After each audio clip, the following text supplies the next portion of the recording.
বাসায় গেলাম। Calling bell দেওয়ার একটু পর দরজা খুলে দিল। অবন্তী আমাকে দেখেই জড়িয়ে ধরে কান্না শুরু করে দিল।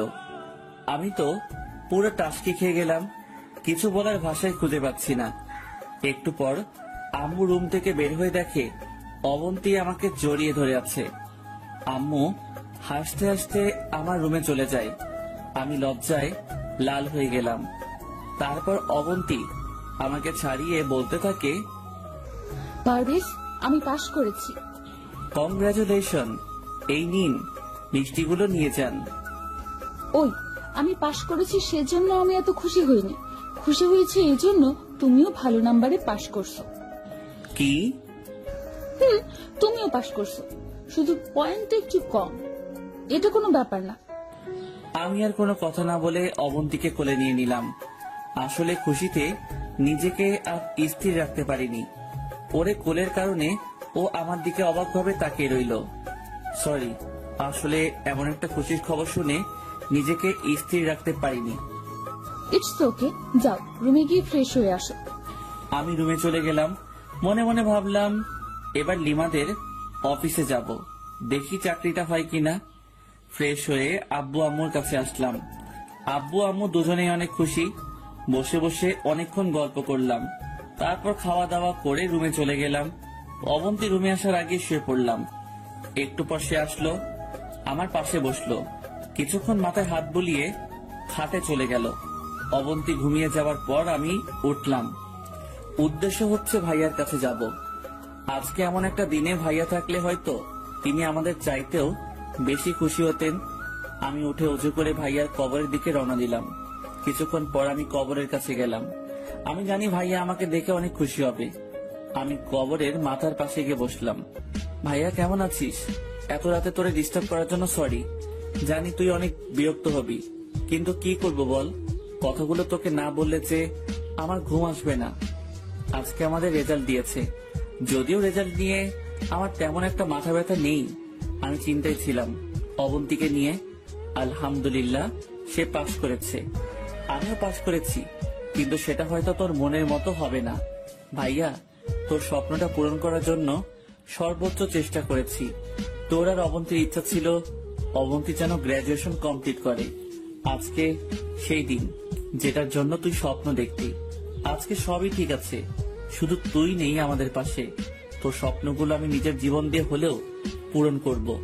জানিস ভাই, আমারও অনেক ইচ্ছা ছিল খুব ভালো একটা রেজাল্ট করার জন্য, কিন্তু কি করব বল, সেটা হয়তো আমার কপালে নাই। তারপরও যে পাশ করেছি সেটার জন্য আলহামদুলিল্লাহ। ভাইয়া, তুই যদি থাকতি হয়তো আমিও ভালো কিছু করতাম। তুই চলে যাওয়ার পর থেকে আমার পুরো পৃথিবীটাই পাল্টে গেছে। এখন বুঝতে পারছি তুই কষ্ট করে আমাদের স্বপ্নগুলো পূরণ করেছিস। এত কষ্ট করার পরেও নিজেকে সবসময় হাসি খুশি রেখেছিস। ভাই, তোর জন্য তো আমি কিছুই করতে পারিনি। সারা জীবন তুই আমাদের জন্য করে গেছিস। জানিস ভাইয়া, অবন্তী এখনো আমাকে মেনে নেয়নি, হয়তো নিবেও না, কিন্তু তাতে আমার কোনো আফসোস নেই। সে এখনো তোকে অনেক ভালোবাসে। অবন্তীর জন্য না হয় আমি আমার জীবনটা স্যাক্রিফাইস করে দিলাম। সে যেমন থাকতে চায় তেমনই থাকুক। ভাই, আমার টাকা পয়সা কিছুর দরকার নেই, শুধু তোকে দরকার। তুই আরেকবার আমাদের মাঝে ফিরে আয়, কখনো তোকে হারাতে দিব না। প্লিজ ভাই, আয় আরেকবার। আর কোনো কথাই আসছে না মুখ দিয়ে। বসে বসে ভাইয়ের স্মৃতিগুলো মনে করতে লাগলাম। তারপর উঠে কবর জিয়ারত করে বাসায় চলে আসলাম। এসে দেখি অবন্তী মন খারাপ করে বসে আছে। কি ব্যাপার, আপনি ঘুমাননি? কোথায় গিয়েছিলে? এই তো একটু বাইরে, ঘুম আসছে না তাই ঘুরে এলাম। মিথ্যা বলো কেন, সত্যি করে বলো। ভাইয়ার কবরের কাছে। এত রাতে? জিয়ারত করতে গেছিলাম। কি কি বলেছো তোমার ভাইকে? কিছু না, জাস্ট জিয়ারত করে চলে আসছি। আমি সব শুনেছি। আপনি কিভাবে শুনেছেন? তোমার পেছনে পেছনে গিয়েছিলাম। রাত অনেক হয়েছে, ঘুমিয়ে পড়ুন। অবন্তী কিছু একটা বলতে চেয়েছিল, কিন্তু আমি গিয়ে শুয়ে পড়লাম। সকালবেলা ঘুম থেকে উঠে ফ্রেশ হয়ে কাজে যাব, এমন সময় অবন্তী সামনে আসলো। কিছু বলবেন? একটা কথা ছিল। বলেন। আমি একটু আমাদের বাসায় যাব, যদি দিয়ে আসতে ভালো হতো। কিন্তু আমি তো কাজে যাচ্ছি, আর হঠাৎ করে ওই বাসায় কেন? রেজাল্ট দিয়েছে, আম্মু আব্বু শুনে অনেক খুশি হয়েছে, আর এমনিতেই অনেক দিন যায়নি। সকালে আম্মু কল দিয়ে তোমাকে নিয়ে যেতে বলেছে। আম্মু আব্বুকে বলেছেন? হুম, কি বলেছে? যাওয়ার জন্য বলেছে। যদি তুমিও যাও তাহলে ভালো হতো। না, আমি যেতে পারবো না। কেন? গেলে সমস্যা কোথায়?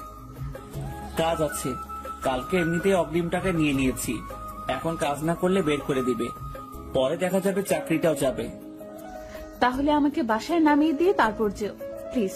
না করো না, একা একা ভয় করে। আচ্ছা ঠিক আছে, রেডি হয়ে নেন। ওয়েট, যাবো আর আসবো। আমি বাইরে দাঁড়িয়ে রইলাম। অবন্তী দেরি হয়ে আব্বু আম্মুকে সালাম করে বেরিয়ে গেল। একটা রিক্সা নিয়ে ওদের বাসার দিকে রওনা দিলাম। কালকে যে মিষ্টিগুলো আমি কিনে নিয়ে আনলাম সেগুলো আম্মু ওর সাথে দিয়ে দিয়েছে, যাতে আর ওখানে যাওয়ার সময় কিছু কেনা না লাগে। কিছুক্ষণ পর অবন্তীদের বাসায় চলে আসলাম। ওর ব্যাগপত্র নামিয়ে দিয়ে চলে আসতে যাব, এমন সময় অবন্তী ডাক দিল। পারভেজ, বলেন। কিছু খেয়ে যাও। এখন না, এমনিতেই দেরি হয়ে যাচ্ছে, আসি, আল্লাহ হাফেজ। পারভেজ, আবার কি? রাতে আসতে পারবে? রাতে এসে কি করব? আম্মু তোমাকে আসতে বলেছে, রাতে এসে দেখা করে নিও। রাতে থেকে পরের দিন এখান থেকে কাজে যেও। চেষ্টা করব। এ কথা বলে আবার রওনা দিলাম। মনে মনে ভাবলাম, আজকে হঠাৎ করে অবন্তী এত ভালোবাসা দেখাচ্ছে, কারণ কি? মনে হয় কাল রাতে সবকিছু শুনে ফেলেছে। দূর, এত কিছু ভেবে লাভ নেই, ও আমাকে মেনে নিবে না। ভালো পাশ করার কারণে হয়তো কৃতজ্ঞতা দেখাচ্ছে। অবন্তীকে ওদের বাসায় রেখে আমি কাজে চলে গেলাম। সারাদিন কাজ করলাম। এর মাঝে অবন্তী বেশ কয়েকবার কল দিয়েছে, খেয়েছি কিনা, ভালো আছি কিনা, ওদের বাসায় কখন যাব, আরো অনেক কিছু বলেছে। রাতে আমি আমাদের বাসায় চলে গেলাম। কি রে, তুই এখানে কেন? মানে কি? অবন্তী তোকে কিছু বলেনি? বলেছে, ওদের বাসায় যাওয়ার জন্য বলেছে। তো যাসনি কেন? আরে আজব তো, ও বললেই কি যেতে হবে? অবশ্যই। অবন্তী অনেকবার কল দিয়েছিল, তুই আসলে যেন ওদের বাসায় যেতে বলি। আমি যাব না এখন, অন্যদিন যাব। যাবি না মানে? এখনই যা। কিন্তু বাবা। কোনো কিন্তু নয়, রেডি হয়ে আবন্তীর কাছে যা। কি আর করা, রেডি হয়ে ওদের বাসার দিকে রওনা দিলাম। প্রায় 30 মিনিট পর ওদের বাসার সামনে গেলাম। কলিং বেল দেওয়ার সাথে সাথেই দরজা খুলে দিল। কি ব্যাপার, এটা কি হলো? মাত্র কয়েক সেকেন্ডের মধ্যেই দরজা খুলে গেল। মনে হয় দরজার কাছে কেউ ছিল। তাকিয়ে দেখে অবন্তী। আমাকে দেখে একটা হাসি দিয়ে বলল, এত দেরি হলো যে? রাস্তায় জ্যাম ছিল। যাও, সোফা রুমে যাও, আম্মু আব্বু ওখানে আছে। আমি ওই রুমে গেলাম, ওনাদের সালাম করলাম, অনেকক্ষণ বসে বসে গল্প করলাম। তারপর একসাথে খেয়ে আমি অবন্তীর রুমে চলে গেলাম। রুমে গিয়ে খাটে শুয়ে রইলাম। এমন সময় অবন্তী আসলো। আমি যেই উঠে যাব তখনই, আই, কই যাও? আপনি ঘুমাবেন না? ঘুমাবো তো, কিন্তু তুমি খাট থেকে নামো কেন? না নামলে আপনি কোথায় ঘুমাবেন? সেটা তোমার জানতে হবে না, তুমি ঘুমাও। কিন্তু ওই, ঘুমাতে বলছি না, ঘুমাও। আমি কিছু না বলে ঘুমিয়ে গেলাম। অবন্তী রুম থেকে চলে গেল। মনে হয় অন্য রুমে থাকবে। যাক, ভালোই হয়েছে, আমি অন্তত খাটে ঘুমাতে পারবো। এই ফ্লোরে থাকতে থাকতে পিঠে ব্যথা হয়ে গেছে। আর শ্বশুর বাড়ি এসে যদি নিচে থাকি, আর সেটা যদি কেউ দেখে, তাহলে আমার মান ইজ্জত সব শেষ। শুয়ে শুয়ে ভাবছি, অবন্তী কি আসলে আমাকে মেনে নিবে না? আমারও তো ইচ্ছা করে বউয়ের সাথে থাকতে, ওর সাথে ভালো একটা সম্পর্ক রাখতে, মনের গহীনে যত কথা লুকিয়ে আছে সবগুলো শেয়ার করতে। কিন্তু এমন কপাল নিয়ে দুনিয়াতে আসছি যে কপালে সুখ নামের কোনো কিছু লেখা নেই। ভাবতে ভাবতে ঘুমিয়ে গেলাম। রাতের বেলা মনে হলো কিছু একটা আমার মুখের উপর চাপ দিয়ে আছে। আস্তে আস্তে চোখ খুললাম, তাকিয়ে দেখি অবন্তী আমার পাশে শুয়ে আছে। আর একটা হাত আমার মুখের উপরে, অন্য একটা হাত দিয়ে আমাকে জড়িয়ে ধরে ঘুমিয়ে আছে। আমি কিছুক্ষণ অবাক হয়ে তাকিয়ে রইলাম। স্বপ্ন দেখতেছি না তো? না, স্বপ্ন না, আসলেই সত্যি। কিছুক্ষণ অবন্তীর মায়া মাখা মুখের দিকে তাকিয়ে রইলাম। দেখে মনে হচ্ছে ছোট্ট একটা বাচ্চা আমার বুকে শুয়ে আছে। তারপর আমিও ঘুমিয়ে গেলাম। সকালে ওর ডাকে ঘুম ভাঙলো। কি ব্যাপার মহারাজ, আর কত ঘুমাবেন? কাজে যাবেন না? ও সরি, আপনি আমাকে আরো একটু আগে ডেকে দিতেন। সমস্যা নেই, এখনো সময় বেশি হয়নি। আমি নাস্তা রেডি করতেছি, তুমি ফ্রেশ হয়ে ডাইনিং রুমে আসো। আচ্ছা ঠিক আছে, আপনি যান, আমি আসছি। অবন্তী চলে গেল। আমি গিয়ে ফ্রেশ হয়ে রেডি হয়ে ডাইনিং রুমে গেলাম। এতগুলো নাস্তা দেখে একটু টাসকি খেলাম। আসলে অনেকদিন হয়েছে এত নাস্তা একসাথে খেয়েছি যে প্রতিদিন সকাল সকাল ঘুম থেকে উঠেই বাইরে গিয়ে কলা পাউরুটি খেয়ে নিতাম। যাই হোক, সবাই মিলে নাস্তা করে নিলাম। নাস্তা করে ওর আব্বু আম্মুর থেকে বিদায় নিয়ে আমি ওদের বাসা থেকে বেরিয়ে গেলাম। উদ্দেশ্য কাজে যাব। গেটের বাইরে আসতেই অবন্তী ডাকলো। পারভেজ, কিছু বলবেন? কাজে না গেলে হয় না? আজকে বাজার করতে হবে। কাজে না গেলে কি দিয়ে বাজার করব? এখানে আবার আসবে? জানি না, তবে মনে হয় না। প্লিজ আসিও। চেষ্টা করব। তারপর বিদায় নিয়ে বেরিয়ে গেলাম। সোজা কলেজে চলে গেলাম। কাজ করতেছি এমন সময় লিমার কথা মনে পড়লো। সে তো বলেছে রেজাল্টের পর ওর বাবার অফিসে যেতে। রেজাল্ট তো দিল, দেখে কিছু একটা হয় কিনা। সেখানে চাকরিটা হয়ে গেলে অন্তত আর ভ্যান গাড়ি নিয়ে হেঁটে হেঁটে মাল বিক্রি করা লাগবে না। লিমাকে কল দিলাম। কয়েকবার রিং পড়লো কিন্তু ধরলো না। আবার দিলাম, এবার ধরলো। হ্যালো লিমা, কেমন আছিস? পারভেজ নাকি রে? ভুলে গেলি নাকি? আরে হারামি, তোরে কেন ভুলবো? বল কি অবস্থা? এই তো মোটামুটি। তোর কি অবস্থা? রেজাল্ট কি? বলিস না ভাই, যেটা আশা করেছিলাম সেটা হয়নি। তোর কি? কোনো মতে পাশ করছি। আচ্ছা, একটা কথা ছিল। বল। তুই যে বলেছিলি তোদের অফিসে লোক লাগবে, সেই ব্যাপারে তুই কি তোর বাবার সাথে কথা বলেছিস? কথা বলা লাগবে না, তুই তোর সব কাগজপত্র নিয়ে চলে আসিস। আমি থাকবো। ঠিকানা তোরে মেসেজ করে দিব। থ্যাঙ্কস দোস্ত। থ্যাঙ্কস দিয়ে কাজ হবে না, ট্রিট দিবি। আচ্ছা ঠিক আছে, দিব। কাল কয়টায় আসবো? 10টায় আসিস। আচ্ছা ঠিক আছে। কলটা কেটে দিলাম। মনের মধ্যে একটু শান্তি আসলো। বিকাল পর্যন্ত কাজ করে বাজার করে বাসায় গেলাম। অবন্তী কয়েকবার কল দিয়েছিল ওদের বাসায় যাওয়ার জন্য, আমি না করে দিছি। খেয়ে দিয়ে ঘুমিয়ে গেলাম। সকালে ঘুম থেকে দেরিতে উঠলাম, কারণ কাজে যাব না। 9টার সময় রেডি হয়ে আব্বু আম্মুকে সালাম করে নিলাম। কে রে, তোর আবার কি হয়েছে? কেন সালাম করতে পারি না? আরে পারবি না কেন? হঠাৎ করে করতেছিস তো, তাই জিজ্ঞাসা করলাম। কিছু কি হয়েছে? সেটা বিকাল বেলা বলবো। এখন বল। সারপ্রাইজ। এ কথা বলে বাসা থেকে রওনা দিলাম। লিমার দেওয়া ঠিকানা মতো চলে গেলাম। সেখানে গিয়ে দেখি লিমা বসে আছে। কিরে, আসছিস? হুম। আয়, বাবার সাথে তোর পরিচয় করিয়ে দিই। আর বাবাকে তোর ব্যাপারে সব বলেছি। থ্যাঙ্কস দোস্ত। যা ভিতরে যা, সবকিছু দিয়ে আয়। আমি ভিতরে গেলাম। সবার সাথে পরিচিত হয়ে কাগজপত্র সব জমা দিলাম। এরপর বাইরে এসে লিমার সাথে বসলাম। একটু পর ম্যানেজার এসে আমাকে আর লিমাকে ডেকে নিয়ে যায়। ভেতরে গেলাম। লিমার বাবা বলল, দেখো বাবা, তোমার এসএসসি এবং এইচএসসি এর রেজাল্ট ভালো ছিল, কিন্তু অনার্স এর রেজাল্ট খুব একটা ভালো না। আমাদের রুল অনুযায়ী চাকরিটা তুমি আসলে পাচ্ছ না। চুপ হয়ে দাঁড়িয়ে রইলাম। কিন্তু আমার মেয়ে এত করে বলছে যে চাকরিটা না দিয়ে পারছি না। তুমি চাইলে কালকে থেকে জয়েন করতে পারো। ধন্যবাদ স্যার। খুশিতে চোখ দিয়ে পানি বের হয়ে গেল। আমি আর লিমা ওর বাবার রুম থেকে বের হলাম। লিমা, কি বলে তোকে ধন্যবাদ দিব বুঝতে পারছি না। তোর বউ কেমন আছে? আছে ভালোই। এখন কি ঠিক হয়েছে? আগে থেকে একটু ঠিক হয়েছে, বাকিটা আগের মতোই। টেনশন করিস না, সব ঠিক হয়ে যাবে। চল এখন। কোথায়? ট্রিট নিবি না? আজকে না, অন্যদিন। আচ্ছা ঠিক আছে, আজকে যাই। বসের সাথে কিছু হিসাব আছে, ওগুলো শেষ করে আসি। যা, কালকে থেকে চলে আসিস। ওকে, আল্লাহ হাফেজ। তারপর লিমার কাছ থেকে বিদায় নিয়ে ওদের অফিস থেকে বের হয়ে রাস্তায় আসলাম। আয়মান কল দিল। ওর সাথে কথা বলতে বলতে রাস্তা পার হচ্ছি। এমন সময় কিছু একটা সজোরে এসে আমাকে ধাক্কা দিল। ধাক্কা খেয়ে অনেক দূরে গিয়ে পড়ি। তারপর আর কিছুই মনে নেই। যখন জ্ঞান আসলো, নিজেকে হাসপাতালে আবিষ্কার করলাম। তাকিয়ে দেখে অবন্তী আমার পাশে বসে আছে। আমি ওর দিকে তাকালাম। আমার তাকানো দেখে অবন্তী আমাকে জড়িয়ে ধরে কান্না করতে শুরু করলো। কিছুক্ষণ পর ছেড়ে দিয়ে বলল, এখন কেমন লাগছে? ভালো। টেনশনের দরকার নাই, খুব বেশি কিছু হয়নি। ডাক্তার বলেছে 2-1 দিনের মধ্যেই বাসায় চলে যেতে পারবো। হুম, আমি তোমার আব্বু আম্মুকে কল দিয়ে আসতে বলেছি। বুঝছিলাম না অবন্তী হঠাৎ করে আমার আব্বু আম্মু বলছে কেন? তারও তো আব্বু আম্মু। কিছু না বলে চুপ করে রইলাম। ওনারা আসছে, তুমি শুয়ে থাকো। আপনি কোথায় যাচ্ছেন? আমার একটু কাজ আছে। আমার এই অবস্থায় অবন্তী আমার পাশে থাকবে সেটা না করে বলতেছে তার নাকি কাজ আছে। বাবা মা আসা পর্যন্ত থাকুন। না, দেরি হয়ে যাবে, অন্য কোনো দিন দেখা যাব।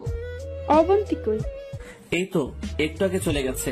ওর নাকি খুব একটা জরুরি কাজ আছে। বাদ দাও, আবার চলে আসবে। আরো কিছুক্ষণ কথাবার্তা বললাম। সেদিন হাসপাতালে থেকে গেলাম, আব্বু আম্মুও থেকে গেল। পরের দিন হাসপাতালে থেকে বাসায় চলে গেলাম। কিন্তু এই 2 দিনে অবন্তী একবারও আসেনি এবং একটা কলও দেয়নি। আমিও আর নিজে থেকে দেইনি। 1 সপ্তাহ পর মোটামুটি সুস্থ। তাই চিন্তা করলাম নতুন অফিসে জয়েন করে ফেলি। বসে থাকা ঠিক হবে না। তাড়াতাড়ি রেডি হয়ে সকালবেলা বের হচ্ছি। আম্মু সামনে আসলো। কোথাও যাচ্ছিস? নতুন চাকরি পেয়েছি, বেতন আগের থেকে ভালো, কষ্ট কম। তাই চিন্তা করলাম আজ থেকে শুরু করে দেই। সে কি রে, তুই তো আমাদের একবারও বলিসনি। কখন পেলি? যেদিন অ্যাক্সিডেন্ট করেছিলাম সেদিন। আম্মু বাবাকে ডেকে বলল, বাবাও অনেক খুশি। দুজনের কাছ থেকে বিদায় নিয়ে বের হব, এমন সময় আবার দাঁড়িয়ে গেলাম। কিছু বলবি? অবন্তীকে কেউ কিছু বলবে না, বলার দরকার নেই। কেন রে, এমন একটা খুশির খবর মেয়েটাকে না দিয়ে পারি? না দেওয়ার দরকার নেই, সময় হলে জানবে। এখন নিজে থেকে কেউ কিছু বলবে না। আচ্ছা ঠিক আছে, বলবো না। আমি আর কিছু না বলে রওনা দিলাম। 30 মিনিট পর অফিসে গেলাম। ম্যানেজারকে সালাম দিলাম। উনি সবকিছু ঠিকঠাক করে দিল। আমাকে সবার সাথে পরিচয় করিয়ে দিয়ে আমার ডেস্ক দেখিয়ে দিল এবং কাজ বুঝিয়ে দিল।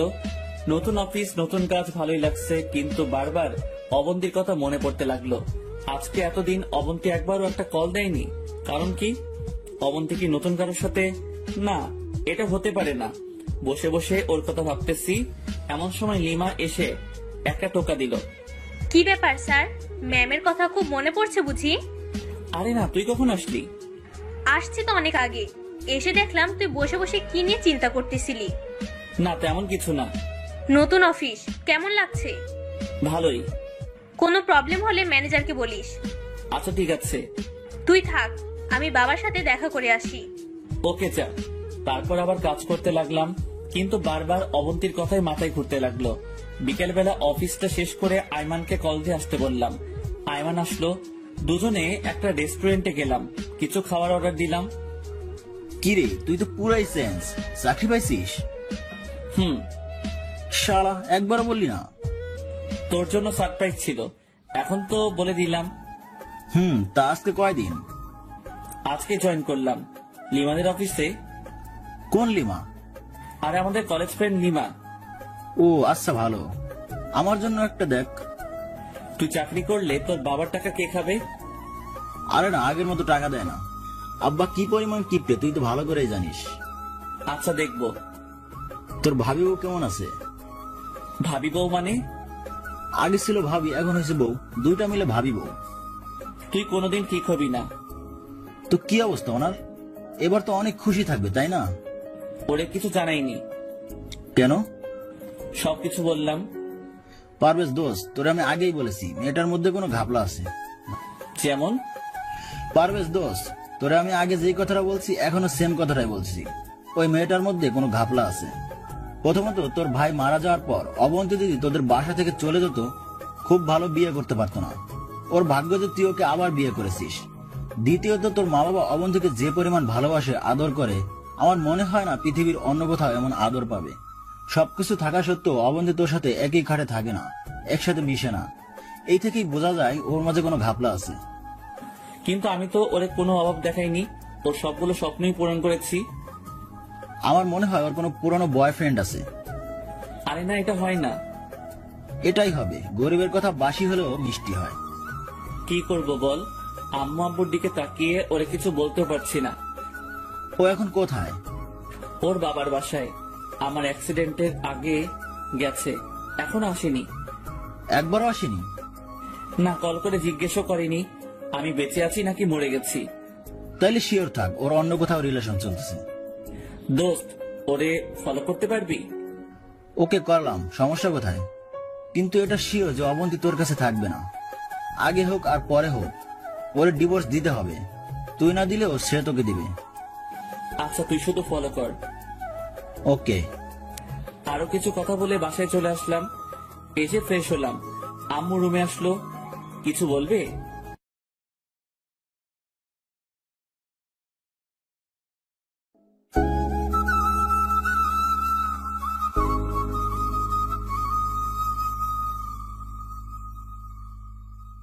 আরো কিছু কথা বলে বাসায় চলে আসলাম। এসে ফ্রেশ হলাম। আম্মু রুমে আসলো। কিছু বলবে? হুম। বলো। আব্বু কোথায়? বাইরে গেছে। ও, কি বলবা বলো। মেয়েটা অনেকদিন বাসায় নেই, বাসাটা কেমন খালি খালি লাগছে। যা না বাপ, ওরে নিয়ে আয়। কাকে? অবন্তীকে। ওর অনেক মিস করছি। তোর আব্বু বলেছিল বিকাল বেলা যাবে, কিন্তু আমি দেইনি। আমি বলেছি তুই গিয়ে নিয়ে আসবি।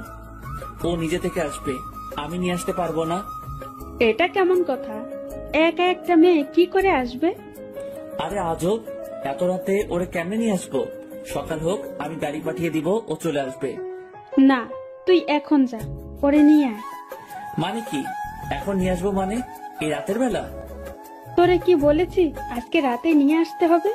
আমি বলেছি তুই এখন যাবি, রাতটা ওখানে থাকবি, কালকে সকালে পরে নিয়ে আসিস। পারবো না। ঠিক আছে, আমি যাচ্ছি। পাগল হইছো? এত রাতে ওদের বাসায় যাবা মানে? যাবই তো। তুই যেহেতু যাবি না, আমি নিজেই গিয়ে আমার মেয়েকে নিয়ে আসব। আচ্ছা ঠিক আছে, যাচ্ছি। কি আর করার, ইচ্ছা না থাকা সত্ত্বেও রেডি হয়ে অবন্তীদের বাসার দিকে রওনা দিলাম। 40 মিনিট পর ওই বাসায় গেলাম। ঘড়ির দিকে তাকিয়ে দেখি 9টা বাজে। কলিং বেল দিলাম। কিছুক্ষণ পর অবন্তীর মা এসে দরজা খুলে দেয়। আমি সালাম দিলাম, ভিতরে গেলাম। উনি বলল অবন্তী রুমে আছে।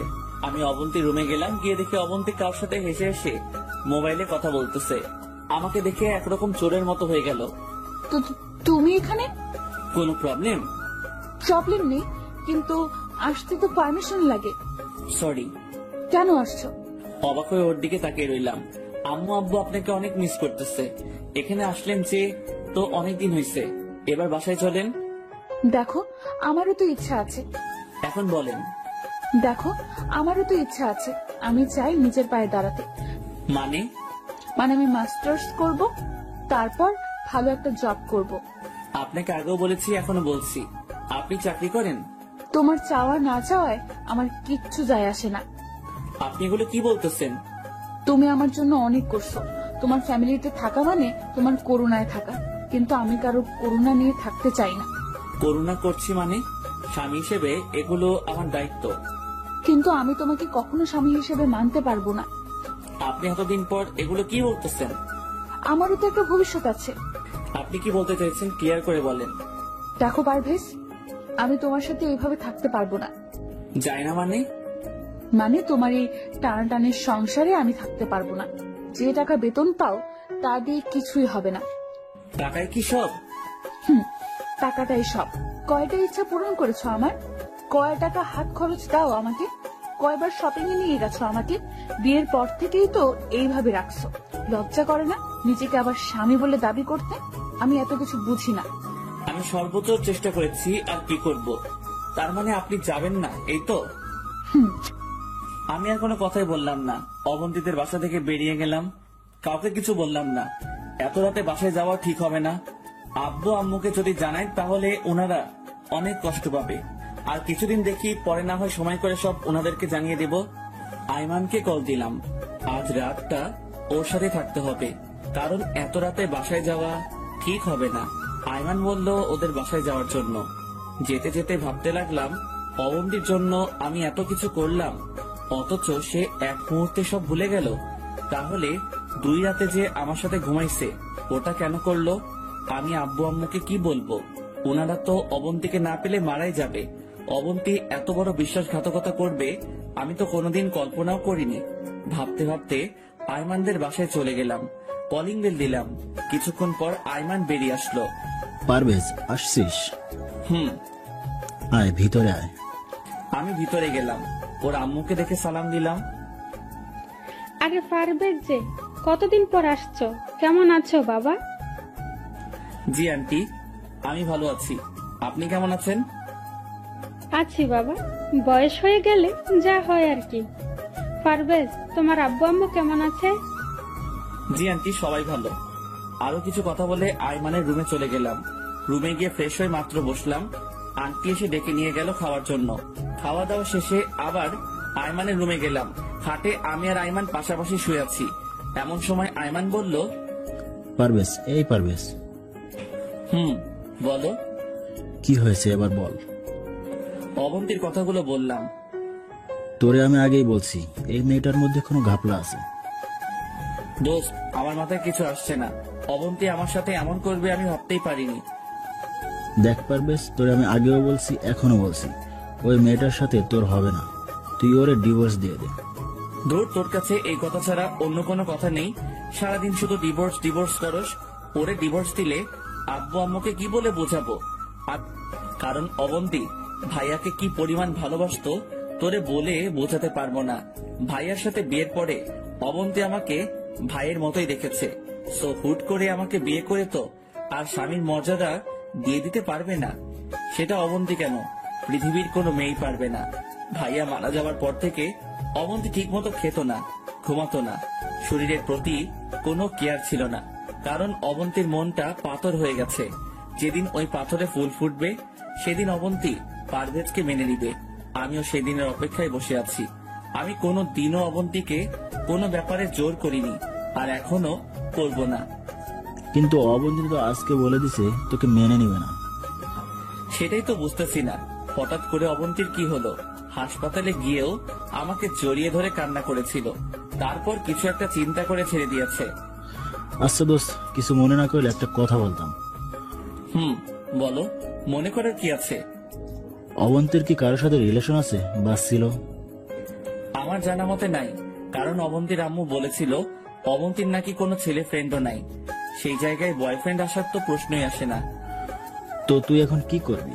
তোর আব্বু আম্মুকে বলে দিবি ওর ব্যাপারে? এখন না, আরো কিছুদিন দেখি। এখন বলে দিলে ওনারা অনেক কষ্ট পাবে। পারভেজ, আমার মাথা ঘুরতেছে। তুই তোর আব্বু আম্মুকেও বলবি না, নিজেও কিছু করবি না, তাহলে কি করবি? আমার মনে হয় এখানে বিশাল একটা রহস্য আছে যেটা আমি জানি না। তো কি করবি এখন? দোস্ত, তোকে একটু কষ্ট করতে হবে। কি? দেখ, আমি তো অফিসে চলে যাব, সারাদিন ওখানে থাকতে হবে। তুই তো ফ্রি আছিস। তুই যদি অবন্তীকে ফলো করতি, ও কি করে, কার সাথে যায়, তোর বাইক আছে, সমস্যা হবে না। প্রয়োজনে আমি তোরে তেলের টাকা দিয়ে দিব। এই হারামি, তুই পাগল হয়েছিস? তোর কাছ থেকে আমি টাকা নিব? তুই আমার বেস্ট ফ্রেন্ড, তোর জন্য আমি সব করতে রাজি আছি। থ্যাঙ্কস দোস্ত। তাহলে কালকে থেকে ওরে ফলো করা শুরু কর। আমি তোরে অবন্তীদের বাসা দেখিয়ে দিব। আচ্ছা ঠিক আছে, এখন ঘুমা। তারপর এক পাশ হয়ে শুয়ে গেলাম। ঘুম আসছে না, বারবার অবন্তীর কথাই মনে পড়তে লাগলো। ভাবতে ভাবতে ঘুমিয়ে গেলাম। সকালে ঘুম থেকে উঠে নাস্তা করে আইমান আর আমি বাইক নিয়ে বের হলাম। আইমানকে অবন্তীদের বাসা দেখিয়ে আমি অফিসে চলে গেলাম। কাজ করতে লাগলাম আর আইমানকে বারবার কল দিয়ে জিজ্ঞেস করতে লাগলাম, কিন্তু কোনো খবরাখবর নাই। অফিস শেষ করে বাসায় গেলাম। আব্বু আম্মু আমার উপর ফায়ার হয়ে আছে। কিরে, তুই একা কেন? আর আমার মেয়ে কোথায়? আসেনি।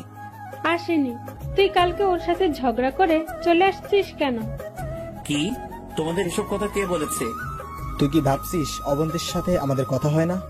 অবন্তী আমাদের বলেছে। কি বলবো বুঝতেছি না। কালকে কোথায় ছিলি? আইমানদের বাসায়। অবন্তী তোরে কি বলেছে? আরো কিছুদিন ওখানে থাকবে। যা, গিয়ে ফ্রেশ হয়ে আয়।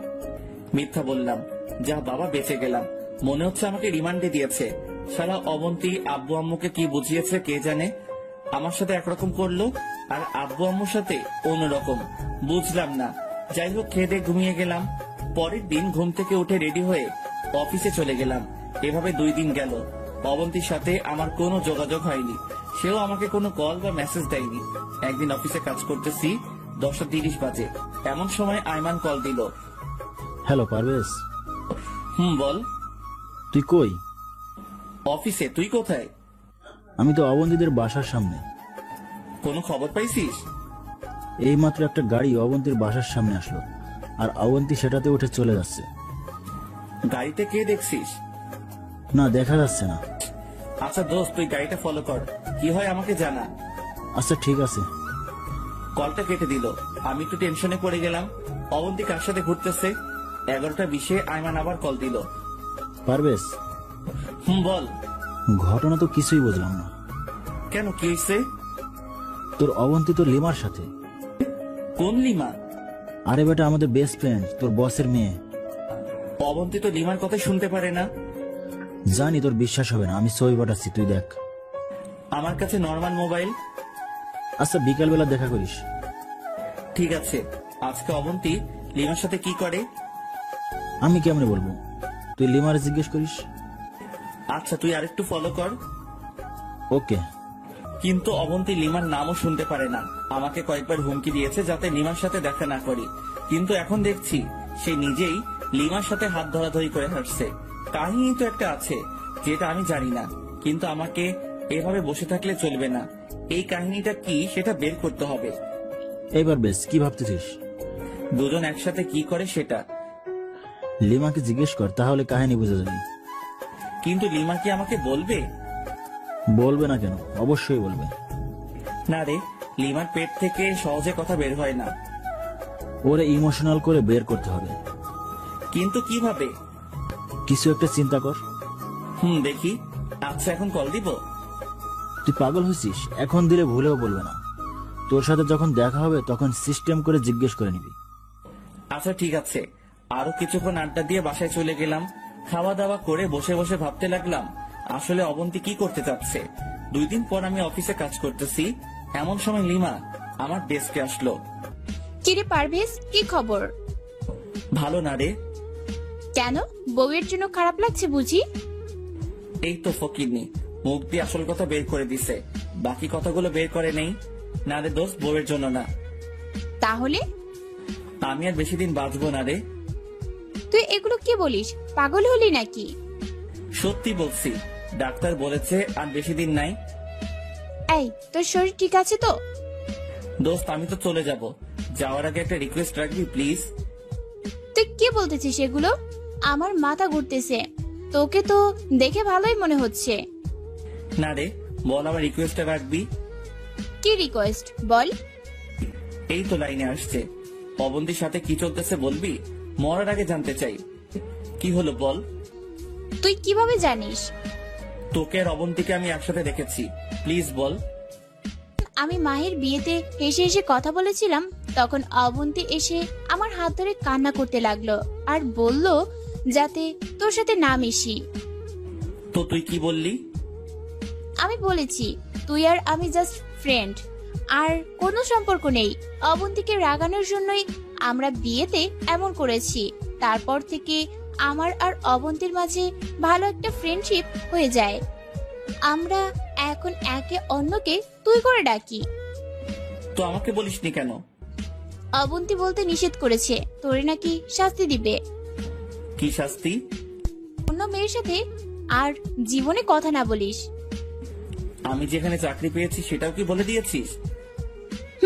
তুই জয়েন করতে আসার আগেই ওরে বলে দিয়েছি, আর সে তোর আব্বু আম্মুকে জানিয়ে দিয়েছে। তার মানে আমি বলার আগেই আব্বু আম্মু আর অবন্তী জেনে গেছে? আচ্ছা, এখন আমাদের মধ্যে একটু ঝামেলা চলতেছে, তুই কি সেটা জানিস? জানবো না কেন, আমার বুদ্ধি দিয়েই তো অবন্তী এগুলো করতেছে। তার মানে এসবের মধ্যে তুইও আছিস? রে দোস্ত, আমি অনেকবার না করেছি, কিন্তু অবন্তী আমাকে কিছুতেই ছাড়েনি, তাই করতে বাধ্য হলাম। কিন্তু আসল কথা কি জানিস? কি? অবন্তী তোকে অনেক ভালোবাসে। কচু বাসে, ও জীবনেও আমাকে মেনে নিবে না। নিবে দেখিস। আচ্ছা এবার বল, তোর কি হয়েছে? আমার আবার কি হবে? তুই না একটু আগে বললি তুই আর বেশি দিন নেই। আরে ফকিন্নি, এটা মিথ্যা ছিল। তোর পেট থেকে আসল কথা বের করার জন্যই এমন করেছি। কি, তুই এটা করতে পারলি? তুই যদি পারিস, আমি কেন পারবো না? দাঁড়া, আমি অবন্তীকে সব বলে দিব। বলে দে, তাতে তুই বাস খাবি, আমার কি? ধুর, আমি তোদের কারো সাথে নাই। মনু, মাইনটা চিপা আটকাইছো, বের হওয়ার সুযোগ নেই। বেশি চালাকি করলে এই অবস্থায় হবে। আমি আর এসবের মধ্যে নেই। তুই আগে ছিলি, এখনো আছোস, এন্ড আগামীতেও থাকবি। শোন, আবার কি? আমি আর তোকে কোনো ইনফরমেশন দিব না। তুই এত হারামি আগে জানতাম না। আরে আগে কথা শোন। বল। আমি যে সবকিছু জেনে গেছি, অবন্তী যাতে না জানে। আমি ওরা বলে দিব। ওকে বলিস, আমি অবন্তীকে বলবো লিমা নিজেই এসে আমাকে সত্যি কথা বলে দিছে। তখন অবন্তীর পক্ষ থেকে খুব সুন্দর আর সাজানো একটা বাস খাবি। সো অবন্তীকে কিছু বলবি না। আচ্ছা। লিমা চলে গেল, আমি চেয়ারে হেলান দিয়ে বসলাম। এবার একটু শান্তি আসলো। শালার অবন্তী আমার জীবনটা শেষ করে দিল। কোথায় এসে আমার সাথে রোম্যান্স করবে সেটা না, উল্টো আমাকে বাস দেওয়ার জন্য উঠে পড়ে লেগেছে। বালিকা তুমি চলো ডালে ডালে, আর আমি চলি পাতায় পাতায়। পারভেজ কি জিনিস এবার ভালো করে টের পাবা। আই মাইন না, হারামিরে কল দিয়ে আসার জন্য বললাম, দেখা করব। সন্ধ্যার সময় আসলো, আইমানকে সবকিছু বললাম। আইমান তো পুরো টাস্কি খেয়ে বসে আছে। আরে কি বলিস? সত্যি। অবন্তীর দিকে তাকালে তো মনে হয় আমি জানি না, সেখানেও হয়তো কোনো রহস্য আছে। দেখ এবার কি হয়। দোস্ত আমি যাই, কালকে দেখা করব। কোথায় যাবি? এখন বাসায় যাব, রেডি হয়ে অবন্তীদের বাসায় যাব। অবন্তীদের বাসায় কেন? তুই এখনো ছোট, বুঝবি না কিছু। আরো বড় হয়ে নে, তারপর নিজে নিজে বুঝে যাবি। আইমান আবুলের মতো তাকিয়ে রইল। আমি বাসায় চলে গেলাম, ফ্রেশ হয়ে আব্বুর কাছে আসলাম। কোথাও যাবি নাকি? কোথায়? তোমার বেয়াই মশাইয়ের বাসায়।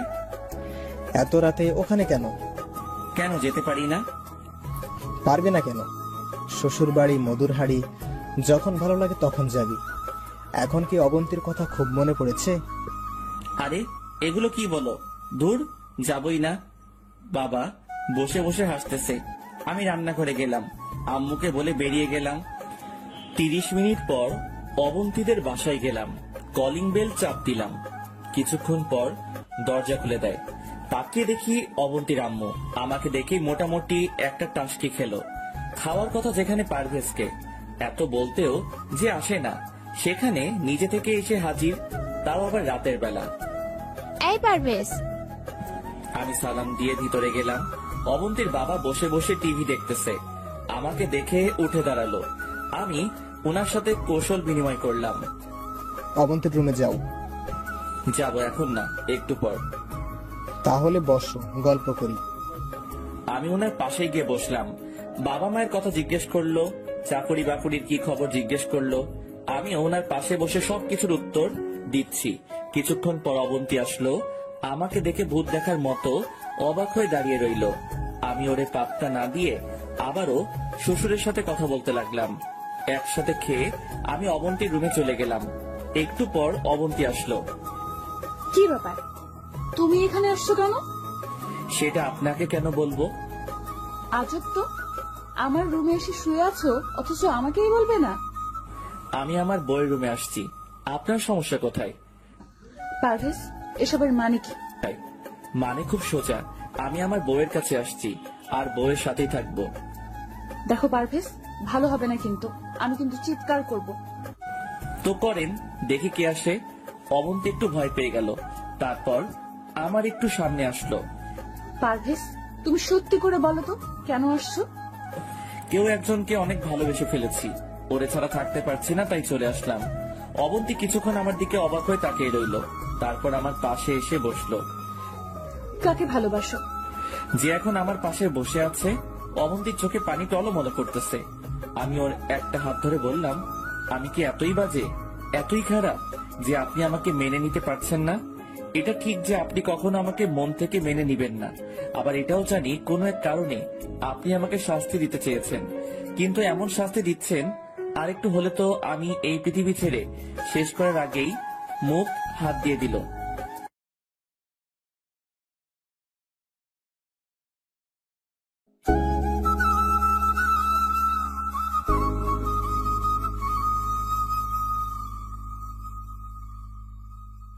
যে এখন আমার পাশে বসে আছে। অবন্তীর চোখে পানি টলমল করতেছে।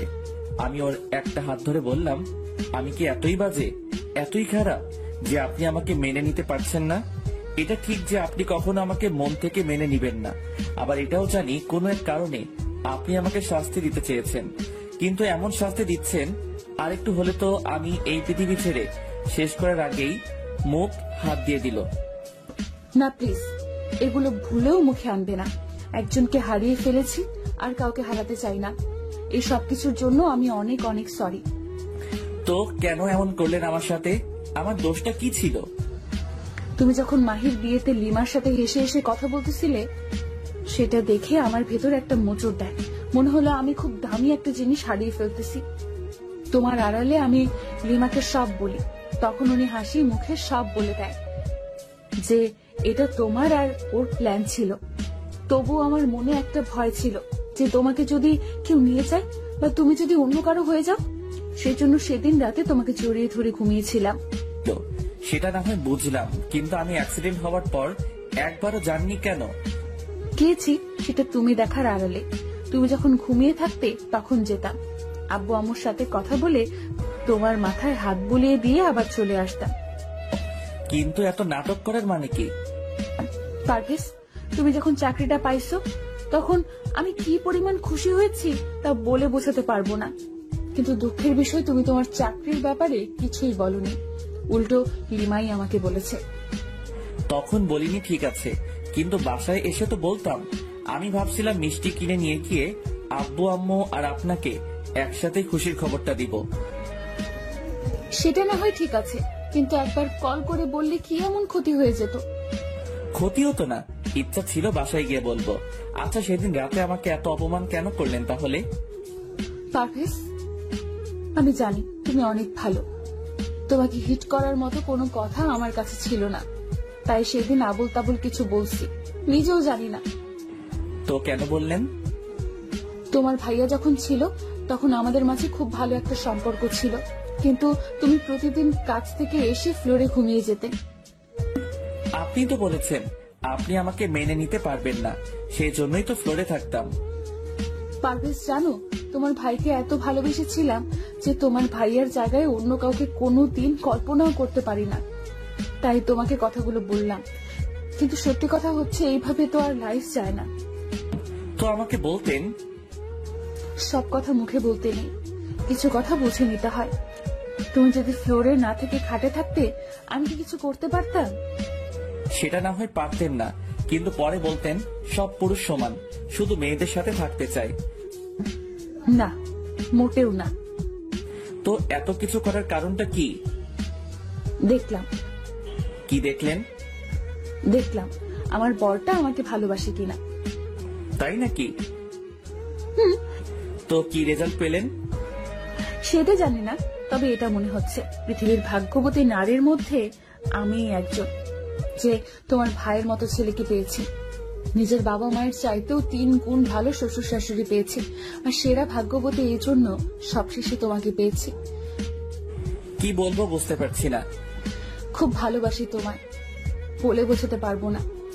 কিন্তু আপনি যে বললেন অন্য কোনো মেয়েকে বিয়ে করতে, আমি তো আইমানকে বলে দিছি অন্য মেয়ে খুঁজতে। ওই কি বললে তুমি? খুন করে ফেলবো। কেন, আপনি তো বললেন। আমি বললেই কি করতে হবে? আপনার আবদার না রেখে পারি? খুব ভালোবাসি তোমায়, পারবো না তোমাকে ছাড়া থাকতে, পারবো না তোমাকে অন্য কারো হতে দিতে। চুপ করে রইলাম, ভাবতেছি আপনাকে এখন কি বলে ডাকবো, ভাবি নাকি অবন্তী? মায়ের খাবা কিন্তু, ভাবি কেন ডাকবে? আচ্ছা, মাঝে মাঝে ভাবি ডাকিও। ভাবি ডাক শোনার মাঝেও অন্যরকম একটা আনন্দ আছে। ও তাই নাকি? বাট একটা শর্ত আছে। কি সেটা? আজ থেকে আপনি নয় তুমি করে বলতে হবে। আই পারভেজ, চুপ করে আছো কেন? ভাবতেছি। কি ভাবছো? আব্বু আম্মুর ইচ্ছাটা কিভাবে পূরণ করব, আজ থেকে কার্যক্রম শুরু করব কিনা সেটা ভাবছি। কোন ইচ্ছা? ওই যে নাতি নাতনির ইচ্ছাটা। অবন্তী লজ্জায় লাল হয়ে গেল, তারপর বলল, একদম ফাইজলামো করবে না। ফাইজলামো করি তাই না? এই কথা বলেই অবন্তীর হাতটা ধরে একটা টান দিলাম। অবন্তী নিজেকে কন্ট্রোল করতে না পেরে আমার বুকের উপর এসে পড়ল। আই পারভেজ, শোনো শোনো। বলো। তোমার না অনেক ইচ্ছা ধুমধাম করে বিয়ে করা? ছিল, বাট এখন বলে লাভ কি?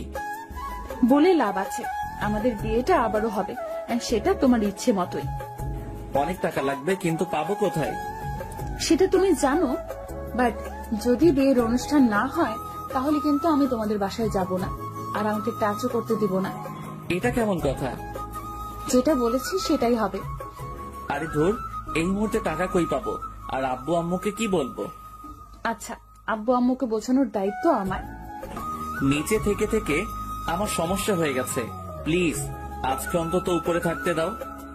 ওকে, দিব, বাট একটা শর্ত আছে। আবার কি শর্ত? আমাকে টাচ করতে পারবে না, দুজনের মাঝখানে কোল বালিশ থাকবে। আচ্ছা বাবা, ঠিক আছে, তারপরও উপরে থাকি। ওকে, এই পাশে গিয়ে শুয়ে পড়ো। আপনি ঘুমাবেন না? বলছি না তুমি করে বলতে। ও সরি। তুমি ঘুমাও, আমি পরে ঘুমাবো। কি আর করা, মাঝখানে একটা কোল বালিশ দিয়ে ঘুমিয়ে গেলাম। আমি আবার সব সময় কোল বালিশ জড়িয়ে ধরে ঘুমাই। রাতের বেলা মনে হচ্ছে কোল বালিশ নাড়াচাড়া করছে, কিন্তু কোল বালিশ এত নরম কিভাবে হয়? আস্তে করে তাকিয়ে দেখি কোল বালিশ নিচে পড়ে আছে, আর অবন্তী আমাকে জড়িয়ে ধরে ঘুমিয়ে আছে। এই জন্যই তো বলি কোল বালিশ এত নরম কেন। এটা যে আসল কোল বালিশ। যাই হোক, আমিও কোল বালিশ জড়িয়ে ধরে ঘুমিয়ে গেলাম। সকালে ঘুম থেকে উঠলাম কারো মিষ্টি হাসি দেখে, বা ভেজা চুল দেখে আবারও ক্রাশ খেলাম। উঠে ফ্রেশ হয়ে নিলাম, তারপর নাস্তা করে আবার রুমে এসে অফিসের জন্য রেডি হয়ে নিলাম। অবন্তী রুমে আসলো। আই, তুমি কি এখন চলে যাবে? হুম। আচ্ছা, সাবধানে যেও, আর যাওয়ার পর আমাকে একটা কল দিও। ওকে? ওকে। ওইটা কি দেখেন তো? কোনটা? এই কথা বলে আমি যেদিকে ইশারা করেছি অবন্তী সেদিকে তাকালো, আর আমি এই সুযোগে ওর গালে একটা ভালোবাসার স্পর্শ এঁকে দিলাম। অবন্তী লজ্জায় লাল হয়ে গেল। এটা কি করলে? কোনটা? এই যে এক্ষুনি দিলাম। আমার বউকে আমি দিয়েছি, আপনার সমস্যা কোথায়? অবন্তী হাসতে শুরু করলো। এই রাতে আসবো? জি না মশাই, আপনি আর এই বাসায় আসবেন না। এবার বিয়ের জন্য প্রিপারেশন নেন। নতুন বউ সেজে আপনার বাসায় যাব, তখন পেট ভরে আদর করিয়েন। এর আগে যাতে আপনার চেহারাও না দেখি। আমাকে ছাড়া থাকতে পারবে? না পারার কি আছে? আই, তুমি বকবক না করে অফিসে যাও, দেরি হয়ে যাচ্ছে। আর হ্যাঁ, আমি আব্বু আম্মুকে আবার বলে দিব। ওকে। অবন্তীর কাছ থেকে বিদায় নিয়ে বেরিয়ে গেলাম। আজকে অন্যরকম ভালো লাগা কাজ করতেছে। তারপর অফিসে চলে গেলাম। সারাদিন অফিসে কাজ করলাম। এর মধ্যে বেশ কয়েকবার অবন্তীর সাথে কথা হলো। বিকেল বেলা আইমানকে কল দিয়ে আসতে বললাম। ওর সাথে দেখা করে কিছুক্ষণ আড্ডা দিলাম। অবন্তীর কথাগুলো বলতে লাগলাম। যাক বাবা, বেঁচে গেলাম। জানিস পারবেশ, আমি কত টেনশনে ছিলাম। আরে আমিও তো অনেক টেনশনে ছিলাম যে অবন্তী আব্বু আম্মুকে ছাড়া কিছু বোঝে না, সে কি করে আব্বু আম্মুকে ছাড়া থাকবে। সেটাই। যাই হোক, সবকিছু মিটমাট হয়ে গেছে। না রে, আরো বড় একটা প্যারায় ফেলেছে আমাকে। আবার কি? আমাদের বিয়ের তো কোনো অনুষ্ঠান হয়নি, আবার অনেকে জানেও না। তাই অবন্তী চাইছে বড় করে অনুষ্ঠান করে ওরে আবার নতুন করে বউ সাজিয়ে নিয়ে যেতে। ভালো তো, তোরও তো ইচ্ছা ছিল ভালোভাবে বিয়েটা করা। ইচ্ছা তো ছিল, কিন্তু এখন টাকা কোথায় পাবো? অবসর অবন্তী ওর বাবার বাসায় রেখে দিবি, এটা কিছুতেই হয় না। সেটাই তো ভাবছি। পারবেশ, আমার মাথায় একটা বুদ্ধি এসেছে। কি? তুই তোর অফিস থেকে লোন দিবে? পুরাতন চাকরিজীবী ছাড়া লোন দেয় না। আরে বেটা, তুই লিমার সাথে কথা বল, দেখ না কিছু একটা হয় কিনা। দেখি। এরপর আর কিছু কথাবার্তা বলে বাসায় চলে আসলাম। রুমে গিয়ে ফ্রেশ হয়ে সোফায় রুমে গেলাম। আব্বু বসে বসে টিভি দেখতেছে। আমি গিয়ে বাবার পাশে বসলাম। কিরে, কি অবস্থা? চাকরি কেমন চলছে? এই তো ভালোই। আমার মেয়ে কেমন আছে? ভালো। তোমাদের সাথে কথা হয়নি? এখন আবার সেই ইচ্ছাটা জেগে উঠেছে। তোর এখানে বসবই না। আমি উঠে চলে গেলাম। বাবা বসে বসে হাসছে। আমি আম্মুর কাছে গেলাম। আম্মু রান্না করতেছে। আরে ধুর, আব্বু শুধু উল্টাপাল্টা কথা বলে। ধুর, আমি রুমে গেলাম। রুমে এসে বসে রইলাম। প্লিজ চলে আসো, অনুষ্ঠান পরে করব। জি না সাহেব, সেটা হচ্ছে না। আমার উপর বেশি প্রেশার হয়ে যাচ্ছে না? আমার বরের উপর প্রেসার পড়বে, এতে আপনার সমস্যা কোথায়? সত্যি মিস করছি। আমিও করছি। ওকে, রাখি। কল কেটে দিলাম। অবন্তীর কথা ভাবতেছি এমন সময় আম্মু রুমে আসলো। ডেকে নিয়ে গেল খাওয়ার জন্য। আমি, আব্বু আর আম্মু একসাথে খাচ্ছি। এমন সময় আব্বু বলল, জানিস পারবেশ, আমি ওনার দিকে তাকালাম। আমাদের মানে তোর আম্মুর আর আমারও অনেক ইচ্ছা ছিল আমাদের ছোট ছেলের বিয়েটা অনেক সুন্দর হবে, সবাই অনেক আনন্দ করবে। কিন্তু দেখ কেমন বাবা হলাম, আমি সেই ইচ্ছাটাও পূরণ করতে পারলাম না। আব্বু এগুলো কি বলো? টাকা হলে সব করা যাবে, এতে টেনশন করার দরকার নেই। আব্বুর মন খারাপ দেখে আমি উঠে চলে গেলাম। রাতের বেলা আব্বু আম্মু ঘুমিয়ে গেছে, আমি উঠে বের হয়ে গেলাম ভাইয়ার কাছে যাব। কয়েকদিন ভাইয়ার কাছে যেতে পারিনি, আমার ভাইটা মন খারাপ করবে। বাইরে চাঁদের আলো ছিল, আমি হেঁটে হেঁটে ভাইয়ার কবরের কাছে গেলাম। কবরের মাথা বরাবর গিয়ে বসলাম। ভাইয়ার কবরের পাশে কয়েকটা গাঁদা ফুল গাছ লাগিয়েছিলাম, সেগুলোতে ফুল ফুটেছে দেখে মনে হচ্ছে ভাইয়া হাসতেছে। ভাইয়া কেমন আছিস? তুই হয়তো ভাবছিস আমি তোকে ভুলে গেছি। না রে ভাই, আমি তোকে ভুলিনি, সময় পাইনি তোর কাছে আসার। তোর কর্তব্যগুলো আমি অক্ষরে অক্ষরে পালন করার চেষ্টা করতেছি, কিন্তু তোর মতো পারছি না, তবু চেষ্টা করতেছি। ভাইয়া যেখানে যাই না কেন তোর অভাবটা আমি অনুভব করি। তোর স্মৃতিগুলো আমাকে ঘুমাতে দেয় না। ঘুমাতে গেলে তোর সাথে ঘুমানোর কথা মনে পড়ে, খেতে গেলে তোর সাথে ভাগাভাগি করে খাওয়ার কথা মনে পড়ে, খেলা দেখতে গেলে তোর দলের বিরোধিতা করার কথাগুলো মনে পড়ে। আজ সব আছে, ভালো একটা চাকরিও পেয়েছি, টাকা এখন নেই, হয়তো ভবিষ্যতে হবে, সবকিছু হয়তো পাবো, কিন্তু তোকে পাবো না। ভাই আমি জানি তুই আমার উপর অভিমান করে আছিস, ভাই বিশ্বাস কর, 1 সেকেন্ডের জন্য আমি তোকে ভুলিনি। তোর অবন্তীকে আমি সর্বোচ্চ চেষ্টা করেছি ভালো রাখার, পড়ালেখা করানোর, আমি সফল হয়েছি। জানিস ভাইয়া, প্রতি রাতেই আমি মায়ের কান্নার আওয়াজ শুনতে পাই, কিন্তু আমি মাকে সান্ত্বনা দেই না। তুই আবার এটা ভাবিস না আমি স্বার্থপর। আমি আম্মুকে সান্ত্বনা দেই না এই জন্য যে আম্মুকে সান্ত্বনা দেওয়ার মতো ভাষা আমার নেই। অবন্তী এখনো তোকে অনেক ভালোবাসে, আমাকে মেনে নিলেও অবন্তীর মনে তুই যে জায়গাটা করে নিয়েছিস সেটাতে তুই সারা জীবন থাকবি। ভাই আজকে সব আছে, শুধু তুই নেই। আর একবারের জন্য আমাদের মাঝে ফিরে আয়, দেখে যা ওদের আমি ঠিক মতো রাখতে পারছি কিনা। আর একবার এসে আমার সাথে ঝগড়া করে যা, এবার আর তোর সাথে মারামারি করব না। তুই শুধু একবার আয়। চোখ দুটো ঝাপসা হয়ে গেছে, আর কোনো কথাই আসছে না আমার মুখ দিয়ে। আরো কিছুক্ষণ ওখানে বসে কবর জিয়ারত করে বাসায় চলে আসলাম। পরের দিন ঘুম থেকে উঠে ফ্রেশ হয়ে নাস্তা করে অফিসে চলে গেলাম। 11টার দিকে লিমা আসলো। দুলাভাই, পারভেজ নাকি এইটা? মনে হয়। কি অবস্থা? ভালো না রে, বিপদে আছি। কেন, আবার কি হয়েছে? এবার তো সবকিছু ঠিকঠাক হয়ে গেছে। অবন্তী আমাকে সবকিছু বলেছে। তুই তো হারামি, কিছুই বলবি না। এখন বল, আবার কি হয়েছে? সবকিছু বললাম। ওরে অনেক টাকা লাগবে। লোনও তো দিবে না, কারণ নতুন জয়েন করেছি। আচ্ছা, আমি ম্যানেজারকে বলে দিব, দেখ কিছু হয় কিনা। থ্যাঙ্কস দোস্ত। একটা শর্ত আছে। কিসের শর্ত? আচ্ছা বল শুনি। যদি টাকা দেয় তাহলে তোদের বাসর ঘরটা আমি সাজাবো। আমার অনেক দিনের শখ, কিন্তু কেউ আমাকে সাজাতে দেয় না। আচ্ছা ঠিক আছে, তুই আগে ম্যানেজারকে বলে দেখ। ওকে। লিমা আমার ডেস্ক থেকে চলে গেল। আমি অবন্তীকে কল দিলাম, কল দিয়ে কথাটা বললাম। এ কথা বলে মোবাইলটা রেখে দিল। লিমা কিছুক্ষণ পর ম্যানেজারের রুম থেকে বের হলো। এই পারভেজ। বলো। আমি ম্যানেজারকে বলে দিয়েছি, দেখ উনি কি বলে। আচ্ছা ঠিক আছে। ম্যানেজার হয়তো তোকে ডাকবে, যদি জিজ্ঞেস করে টাকা কেন দরকার, তাহলে বলবি যে বাসার কাজ চলতেছে। ওকে। আরো একটা গুড নিউজ আছে। কি? আজকে সানি আসবে, আমি ওরে নিয়ে আসার জন্য যাচ্ছি। সানিকে? তোর দুলাভাই, আমার হবু বর। বাহ, বিয়ের আগে এত প্রেম, বিয়ের পর কি করবি? তুই আর অবন্তী যেটা করবি আমরাও সেটা করব। আমাকে একটু বলিস তোরা কি কি করস? মায়ের খাবি ফাজিল। আচ্ছা আমি গেলাম। ওকে, আল্লাহ হাফেজ। লিমা চলে গেল। আমি বসে বসে কাজ করতে লাগলাম। দুপুর শেষ হয়ে বিকেল হয়ে গেল, কিন্তু ম্যানেজারের কোনো খবিশ নাই। আমি ভাবতেছি টাকা হয়তো দিবে না। ছুটি হওয়ার প্রায় 20 মিনিট আগে পিয়ন আসলো আমার কাছে। স্যার আপনাকে ডাকছে। কে? ম্যানেজার স্যার, এখন গিয়ে দেখা করেন। আচ্ছা ঠিক আছে, আপনি যান, আমি আসছি। এক বুক আশা নিয়ে ম্যানেজারের রুমে গেলাম। স্যার আসবো? মিস্টার পারভেজ, আসুন ভিতরে আসুন।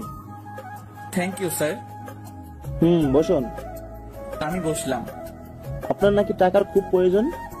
জি স্যার। কত? 3 লক্ষ হলে হবে। এত টাকা দিয়ে কি করবেন? স্যার বাসার কাজ চলতেছে। কিন্তু মিস্টার পারভেজ, আপনি জয়েন করেছেন যে এখনো 1 মাস হয় নাই। আমরা এই মুহূর্তে আপনাকে এত টাকা দিতে পারি না। কেন স্যার? অন্যান্য কোম্পানিগুলোতে তো যারা কর্মকর্তা তাদেরকে লোন দেয়, আর মাস শেষে বেতন থেকে কেটে নিয়ে যায়। আমার ক্ষেত্রেও একইটাই করিয়েন।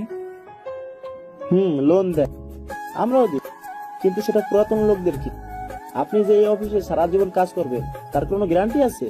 সেটা না হয় ঠিক আছে, কিন্তু আমি তো আর এই মুহূর্তে চলে যাচ্ছি না। আর আমার সব কাগজপত্র আপনাদের কাছে। আপনারা ওগুলো না দিলে তো আমি অন্য কোথাও চাকরি করতে পারবো না। আমি যদি এই অফিস থেকে চলেও যাই তাহলে আপনাদের টাকা শোধ করে তারপরেই যাব। সেটা না হয় বুঝলাম, কিন্তু এতগুলো টাকার জন্য আপনাকে কিছু ডকুমেন্ট জমা দিতে হবে। কি? আপনার বাড়ির কাগজপত্র। যদি কোনো কারণে আপনি টাকা না দিয়ে চলে যান, আমরা আপনার বাড়ি দখল করব। আচ্ছা ঠিক আছে, দিব। আর আপনার বর্তমান বেতন 25,000 টাকা। আমরা প্রতি মাসে 5,000 টাকা কেটে নেব, বাকি 20,000 টাকা পাবেন। Okay sir. ওকে, কালকে আসার সময় বাড়ির কাগজপত্র নিয়ে আসবেন, ঠিক আছে? আসি স্যার। সালাম দিয়ে বের হয়ে গেলাম। তারপর বাসায় চলে গেলাম। রাতে বসে বসে ভাবতেছি কি করে আব্বু আম্মুকে কাগজের কথা বলবো। খাওয়ার সময় আব্বুকে বলে দিলাম দলিলের কথা, বাবা কিছুই বলল না। খাওয়া শেষ করে আমি রুমে চলে গেলাম। কিছুক্ষণ পর আব্বু একটা ফাইল নিয়ে আমার রুমে আসলো, আমার হাতে দিয়ে বলল, এখানে সবকিছু আছে। আমি জানি তুই খারাপ কিছু করবি না, আমি তোকে আমানত দিলাম। আমি কিছুই বললাম না, ফাইলটা রেখে দিলাম। অবন্তীকে কল দিলাম, কিছুক্ষণ কথা বলে মোবাইলটা রেখে দিলাম। তারপর ঘুমিয়ে গেলাম। সকালে ঘুম থেকে উঠে ফ্রেশ হয়ে নাস্তা করে অফিসে চলে গেলাম। সোজা ম্যানেজারের রুমে গেলাম। ফাইলটা ওনার হাতে দিয়ে আমি আমার ডেস্কে গিয়ে কাজ করতে শুরু করলাম। 11টার দিকে পিয়ন এসে ডেকে নিয়ে যায়, ম্যানেজার নাকি আমাকে ডাকতেছে। ম্যানেজারের রুমে গেলাম, উনি আমাকে একটা চেক কেটে দিল। আমি তো খুশিতে শেষ। যাই হোক, ম্যানেজার থেকে 1 ঘন্টার জন্য ছুটি নিলাম, না হলে বিকেল বেলা ব্যাংক বন্ধ হয়ে যাবে। আইমানকে কল দিয়ে আসতে বললাম। তারপর আইমান আসলো, ওরে নিয়ে টাকাটা ব্যাংক থেকে নিয়ে আসলাম। তারপর আবার অফিসে চলে গেলাম। কাজ শেষ করে বাসায় চলে আসলাম। রাতে অবন্তীকে কল দিলাম। বলেন সাহেব, সারাদিন কোনো খবর ছিল না আপনার, এখন মনে হয়েছে তাই না? সরি, কাজে ছিলাম তো তাই। তুমিও তো দাওনি। মোবাইলে টাকা ছিল না, তোমারও তো বলেছিলাম টাকা পাঠাতে, বাট তুমি তো পাঠাওনি। সরি, মনে ছিল না। কয়দিন পর দেখা যাবে আমি যে তোমার বউ, সেটাও মনে থাকবে না। সেটা বলবো না। আচ্ছা শোনো, বলো। কালকে বিকালে একটু দেখা করিও, তোমার সাথে খুব গুরুত্বপূর্ণ কথা আছে। কি কথা এখন বলো? মোবাইলে বলা যাবে না, সরাসরি বলবো। আচ্ছা ঠিক আছে। খাইছো? না, মাত্র বাসায় আসলাম। তুমি? না, খাবো একটু পর। তুমি ঘুমিয়ে যাও। আচ্ছা ঠিক আছে। তারপর খাওয়া দাওয়া করে ঘুমিয়ে গেলাম। সকালে ফ্রেশ হয়ে অফিসে চলে গেলাম। এর মাঝে কয়েকবার অবন্তীকে কল দিলাম, পরে বললাম শাড়ি পরে আসতে। বিকেল বেলা আমাদের কলেজের সামনেই আসতে বললাম। আমি কাজ শেষ করে সোজা কলেজের সামনে চলে গেলাম। কিছুক্ষণ পর অবন্তী আসলো। কি ব্যাপার, এত দেরি হলো কেন? সরি, আসলে শাড়ি পরতে দেরি হয়ে গেছে। মানে? তুমি তো জানো আমি শাড়ি পরতে পারি না, কারো না কারো হেল্প লাগে। আজকে আম্মুও বাসায় নেই, মামার বাড়ি গেছে। একটা কাজিনকে বলেছিলাম আসার জন্য, সে আসতে দেরি করে ফেললো, তাই আমারও দেরি হয়ে গেল। এত কষ্ট হলে শাড়ি পরার কি দরকার ছিল? না আসলে তো তোমার চেহারার দিকে তাকানো যেত না, বলবে যে একটা রিকোয়েস্ট করেছি সেটাও রাখিনি। আচ্ছা এবার বসো, বলো কি খাবে? আগে বলো, তুমি যেখানে আসছো আব্বু আম্মুকে বলেছো? না, বলার সময় পাইনি। অফিস থেকে সোজা এখানে চলে এসেছি। এটা কোনো কথা হলো? সমস্যা নাই, আমি বাসায় গিয়ে বলে দিব। এবার বলো কি এমন কথা যেটা মোবাইলে বলা যাবে না, সরাসরি বলতে হবে। লোন তো পেয়ে গেছি। আগে বলোনি কেন?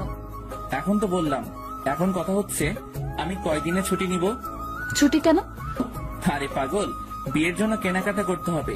তারপর বিয়ের অনুষ্ঠান কোন দিন হবে সেটা তো ঠিক করতে হবে, না হলে আমি আন্দাজে ছুটি কিভাবে নিব? তুমি 1 সপ্তাহের জন্য ছুটি নাও।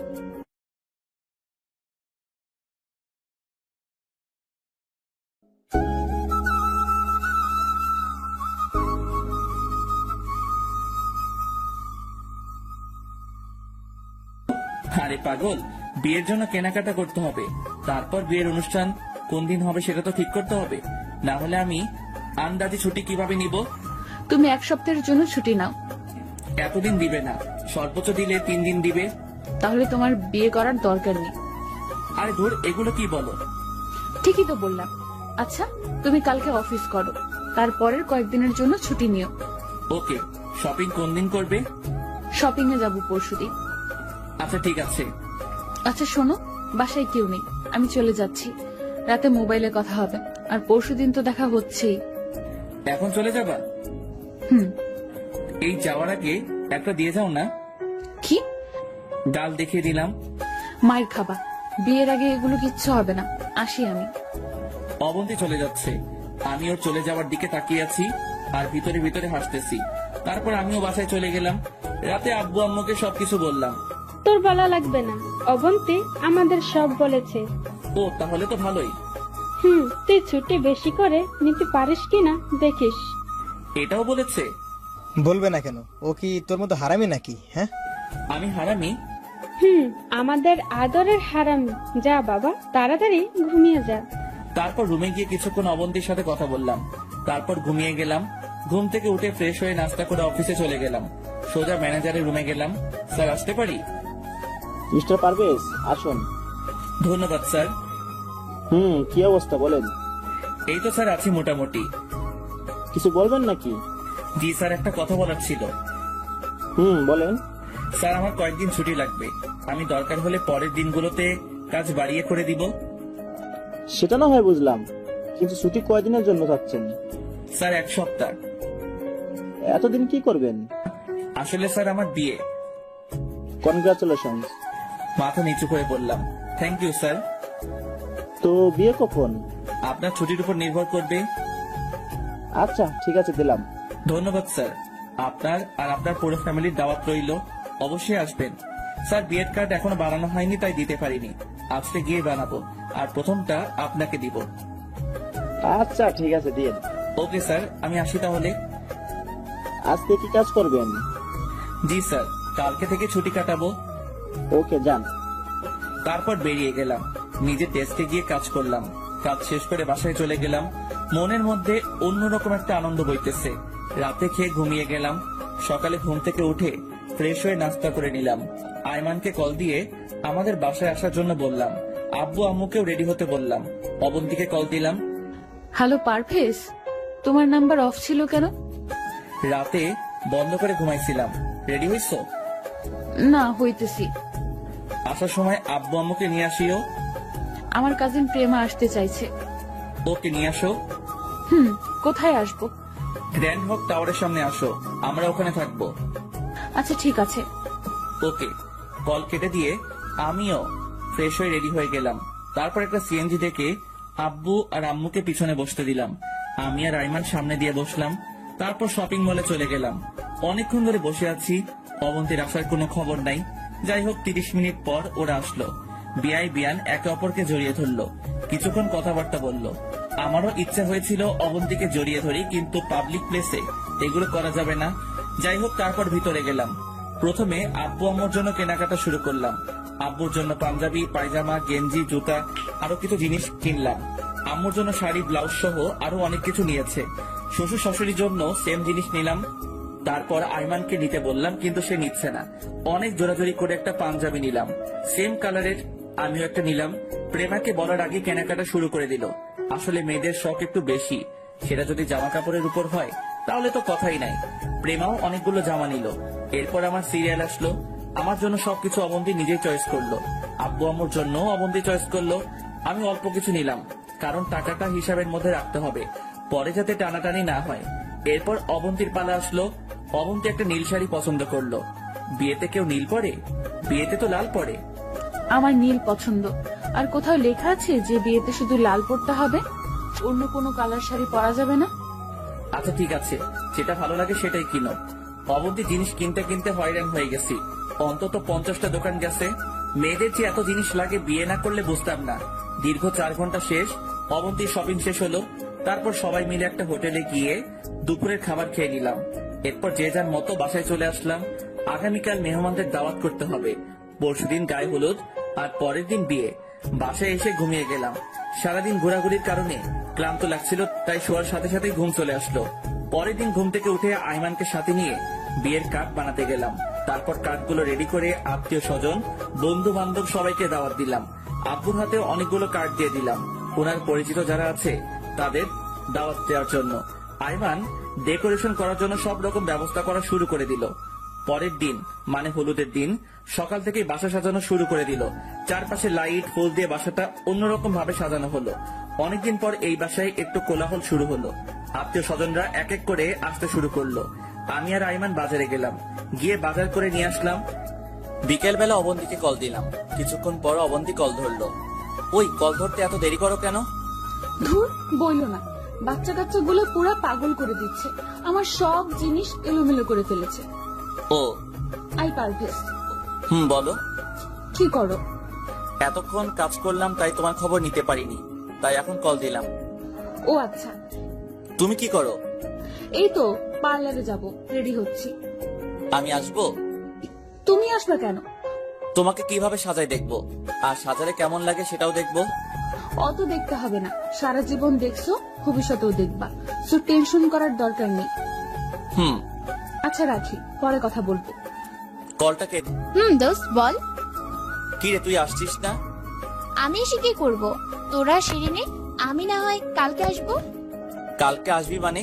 আমি এত কিছু বুঝি না, তুই এক্ষুনি আসবি। কিন্তু আমার সাথে তো সানি আছে। তোর সমস্যা কোথায়? সানিরও নিয়ে আয়। আচ্ছা ঠিক আছে, নিয়ে আসছি। তাড়াতাড়ি আয়। কল কেটে দিলাম। তারপর আরো কিছু কাজ সেরে নিলাম। সন্ধ্যায় গোসল করে নিলাম। এরপর রেডি হলাম।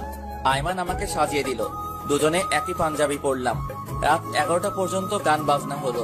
আমার বন্ধুরা হাকিম, ফাহাদ, ফারুক, সাদ্দাম সবাই উড়াধুরা নাচলো। ওদের সাথেও আমি আপু আম্মু দুজনে আসলো। আমাকে মিষ্টি খাইয়ে দিয়ে যখন হলুদ মাখতে যাবে তখনই দুজনে কাঁদতে শুরু করলো আমাকে জড়িয়ে ধরে। আমিও নার্ভাস হয়ে গেলাম। তারপর আইমান, হাকিম, ফাহাদ এসে ওনাদেরকে সব বুঝিয়ে আবারও পরিস্থিতি ঠিক করলো। তারপর আইমান, হাকিম, ফাহাদ, লিমা, সানি, সাদ্দাম একে একে এসে হলুদ মেখে গেল। আত্মীয় স্বজন সবার হলুদ দেওয়া শেষ, শুধু একজন ছাড়া, যে জীবনেও আমাকে হলুদ দিতে পারবে না। সে হচ্ছে আমার ভাই। ভাইয়া বেঁচে থাকলে হয়তো ভাইয়া সবার আগে আমাকে হলুদ দিত। ভাইয়ার কথা মনে পড়তেই মনটা খারাপ হয়ে গেল। আমার মনটা খারাপ দেখে বন্ধুরা সবাই আসলো। কিরে আপসেট কেন? এমনি। মামা একটা কাজ কর, কি? চল তোর বউকে হলুদ দিয়ে আসি। আরে ধুর, জামাই কখনো বউকে হলুদ দিতে দেখেছিস? আরে বেটা, কয়জন জামাই পারবে নিজের বউকে গায়ে হলুদ দিতে? চল, এটা হবে অন্যরকম গায়ে হলুদ। তারপরেও আরে বেটা এত কথা বলিস কেন, চল তো। এত রাতে গাড়ি কোথায় পাবি? গাড়ি লাগবে না, বাইক আছে আমারটা, আর ফাহাদেরটা নিলে হয়ে যাবে। আচ্ছা ঠিক আছে চল। এরপর বাইক নিয়ে আমি আর হারামিগুলো অবন্তীদের বাসার দিকে রওনা দিলাম। পুরো রাস্তা ফাঁকা। গভীর রাত হওয়ায় রাস্তায় গাড়ি তেমন নেই। স্পিডে চালিয়ে অবন্তীদের বাসার সামনে চলে গেলাম। গেটটা পার হয়ে ভিতরে গেলাম। চারপাশে কেমন হইচই, আমার এক প্রকার লজ্জাও করতেছে। হলুদের রাত, কোথায় জামাই নিজের বাসায় থাকবে সেটা না করে বউয়ের বাসায় চলে এসেছে। মানুষ কি বলবে আল্লাহই জানে। আমাদেরকে দেখে সবাই একটু অবাক হলো। আসলে হওয়ারই কথা। অবন্তীর বাবা এগিয়ে আসলো।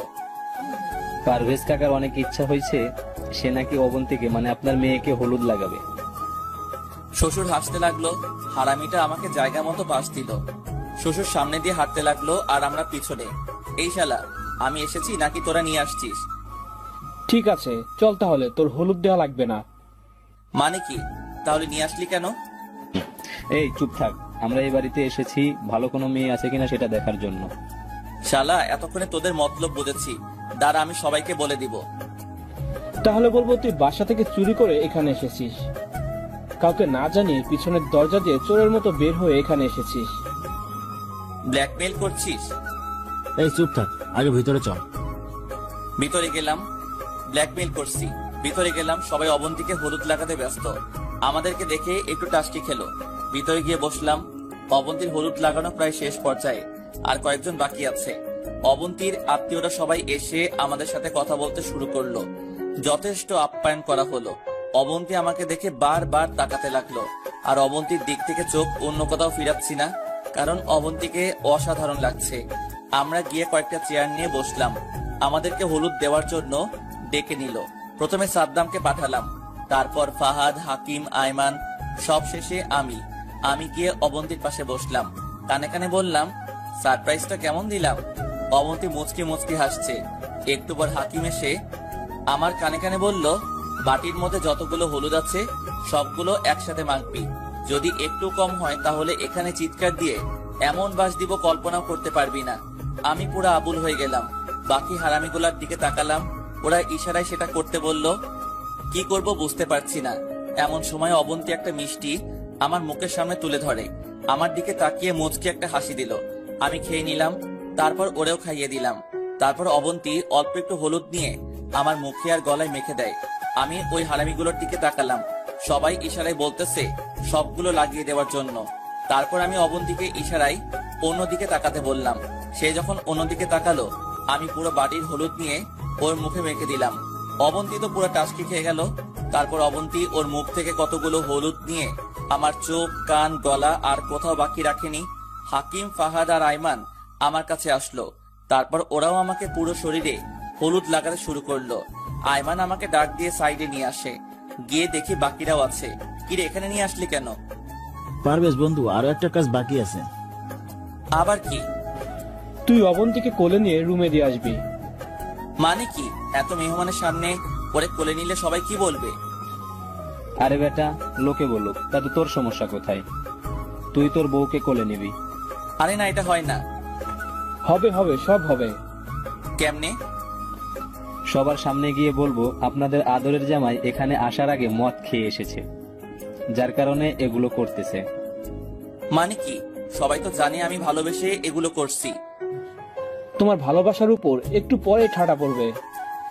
না ভাই, এগুলো করিস না। আমার একটা ইজ্জত আছে। তোর ইজ্জতের গোষ্ঠী কিলাই, যেটা বলছি সেটা কর।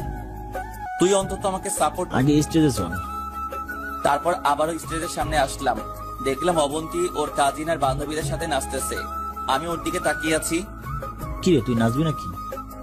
আর বাস দিস না ভাই, এমনিতে যেগুলো দিছস সারা জীবন মনে থাকবে। এই পারভেজ মামা, এবার যা, সবাই বাসায় চলে যাচ্ছে। একটু পর যাই। শালা, এখন যাবি না হলে? না না ভাই, যাচ্ছি। শালা তোরা বন্ধু নামে শত্রু। এত সুন্দর করে সাজিয়ে আমাকে বাস দিবে কল্পনাও করিনি। যাই হোক, 500 গ্রাম সাহস নিয়ে অবন্তীর সামনে গেলাম। সে আমাকে ইশারায় জিজ্ঞেস করলো কি। আমি কোনো উত্তর না দিয়ে ওরে একটা টান দিতেই কোলে তুলে নিলাম। বিয়ে বাড়ি সবাই তো আমার দিকে তাকিয়ে আছে। এদিকে আইমান, হাকিম, ফাহাদ তালি দেওয়া শুরু করলো। ওদের তালি দেওয়া দেখে বাকিরাও তালি দেওয়া শুরু করলো। অবন্তী লজ্জায় লাল হয়ে যায়। তারপর আমার বুকে মাথা লুকিয়ে ফেলে। আমি অবন্তীকে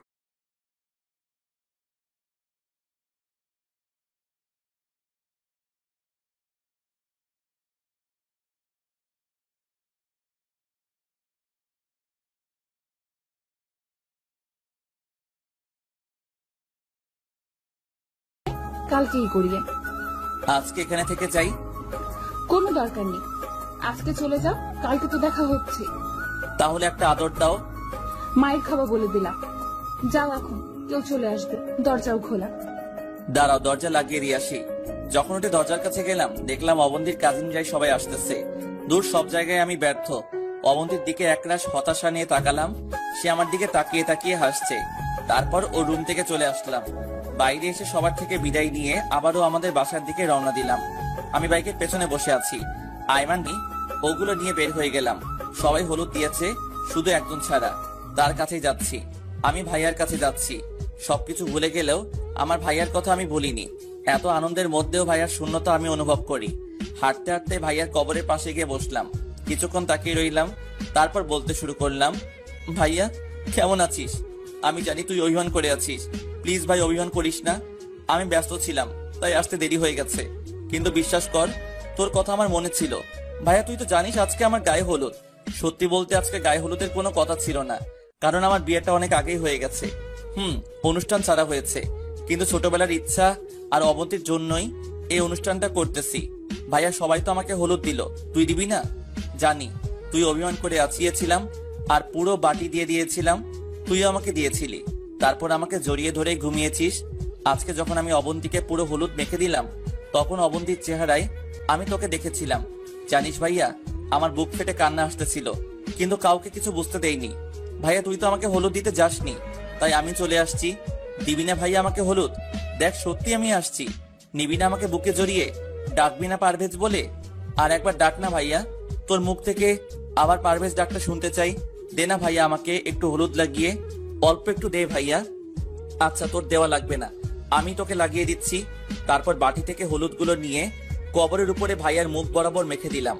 না পারলাম না আর চোখের পানি ধরে রাখতে। চোখের সামনে সবকিছু ঝাপসা দেখতে লাগলাম। আমি ভাইয়ার কবরের কাছে বসে আছি, এমন সময় আব্বু কল দিল। কিরে কোথায় তুই? এই তো বাইরে আসছি। একটু পর ফজরের আজান দিবে, তুই বাইরে কি করিস? তাড়াতাড়ি বাসায় আয়। আসছি। কল কেটে দিল। আমি ভাইয়ার পাশে আরো কিছুক্ষণ বসে রইলাম। তারপর উঠে বাসার দিকে হাঁটতে শুরু করলাম, কিন্তু মনে হচ্ছে ভাইয়া আমাকে যেতে দিচ্ছে না, পেছন থেকে টানতেছে। আসলেই আমার ভাইয়া আমাকে যেতে দিচ্ছে না, কারণ আমি জানি এখানে আমার ভাইয়া খুব একা।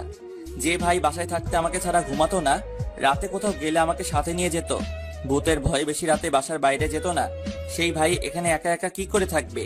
আমি স্বার্থপরের মতো হাঁটা দিলাম। ভাইয়ার কথা যত মনে পড়ছে ততই চোখ দিয়ে পানি বের হচ্ছে। অতঃপর আমি বাসায় চলে আসলাম। বাবার সাথে কথা বলে নিলাম। বাবা হয়তো বুঝতে পেরেছে আমি কোথায় গিয়েছি, কারণ পাঞ্জাবিতে মাটি লেগে আছে। বাবা কিছুক্ষণ তাকিয়ে থাকলো, উনার চোখেও আমি স্পষ্ট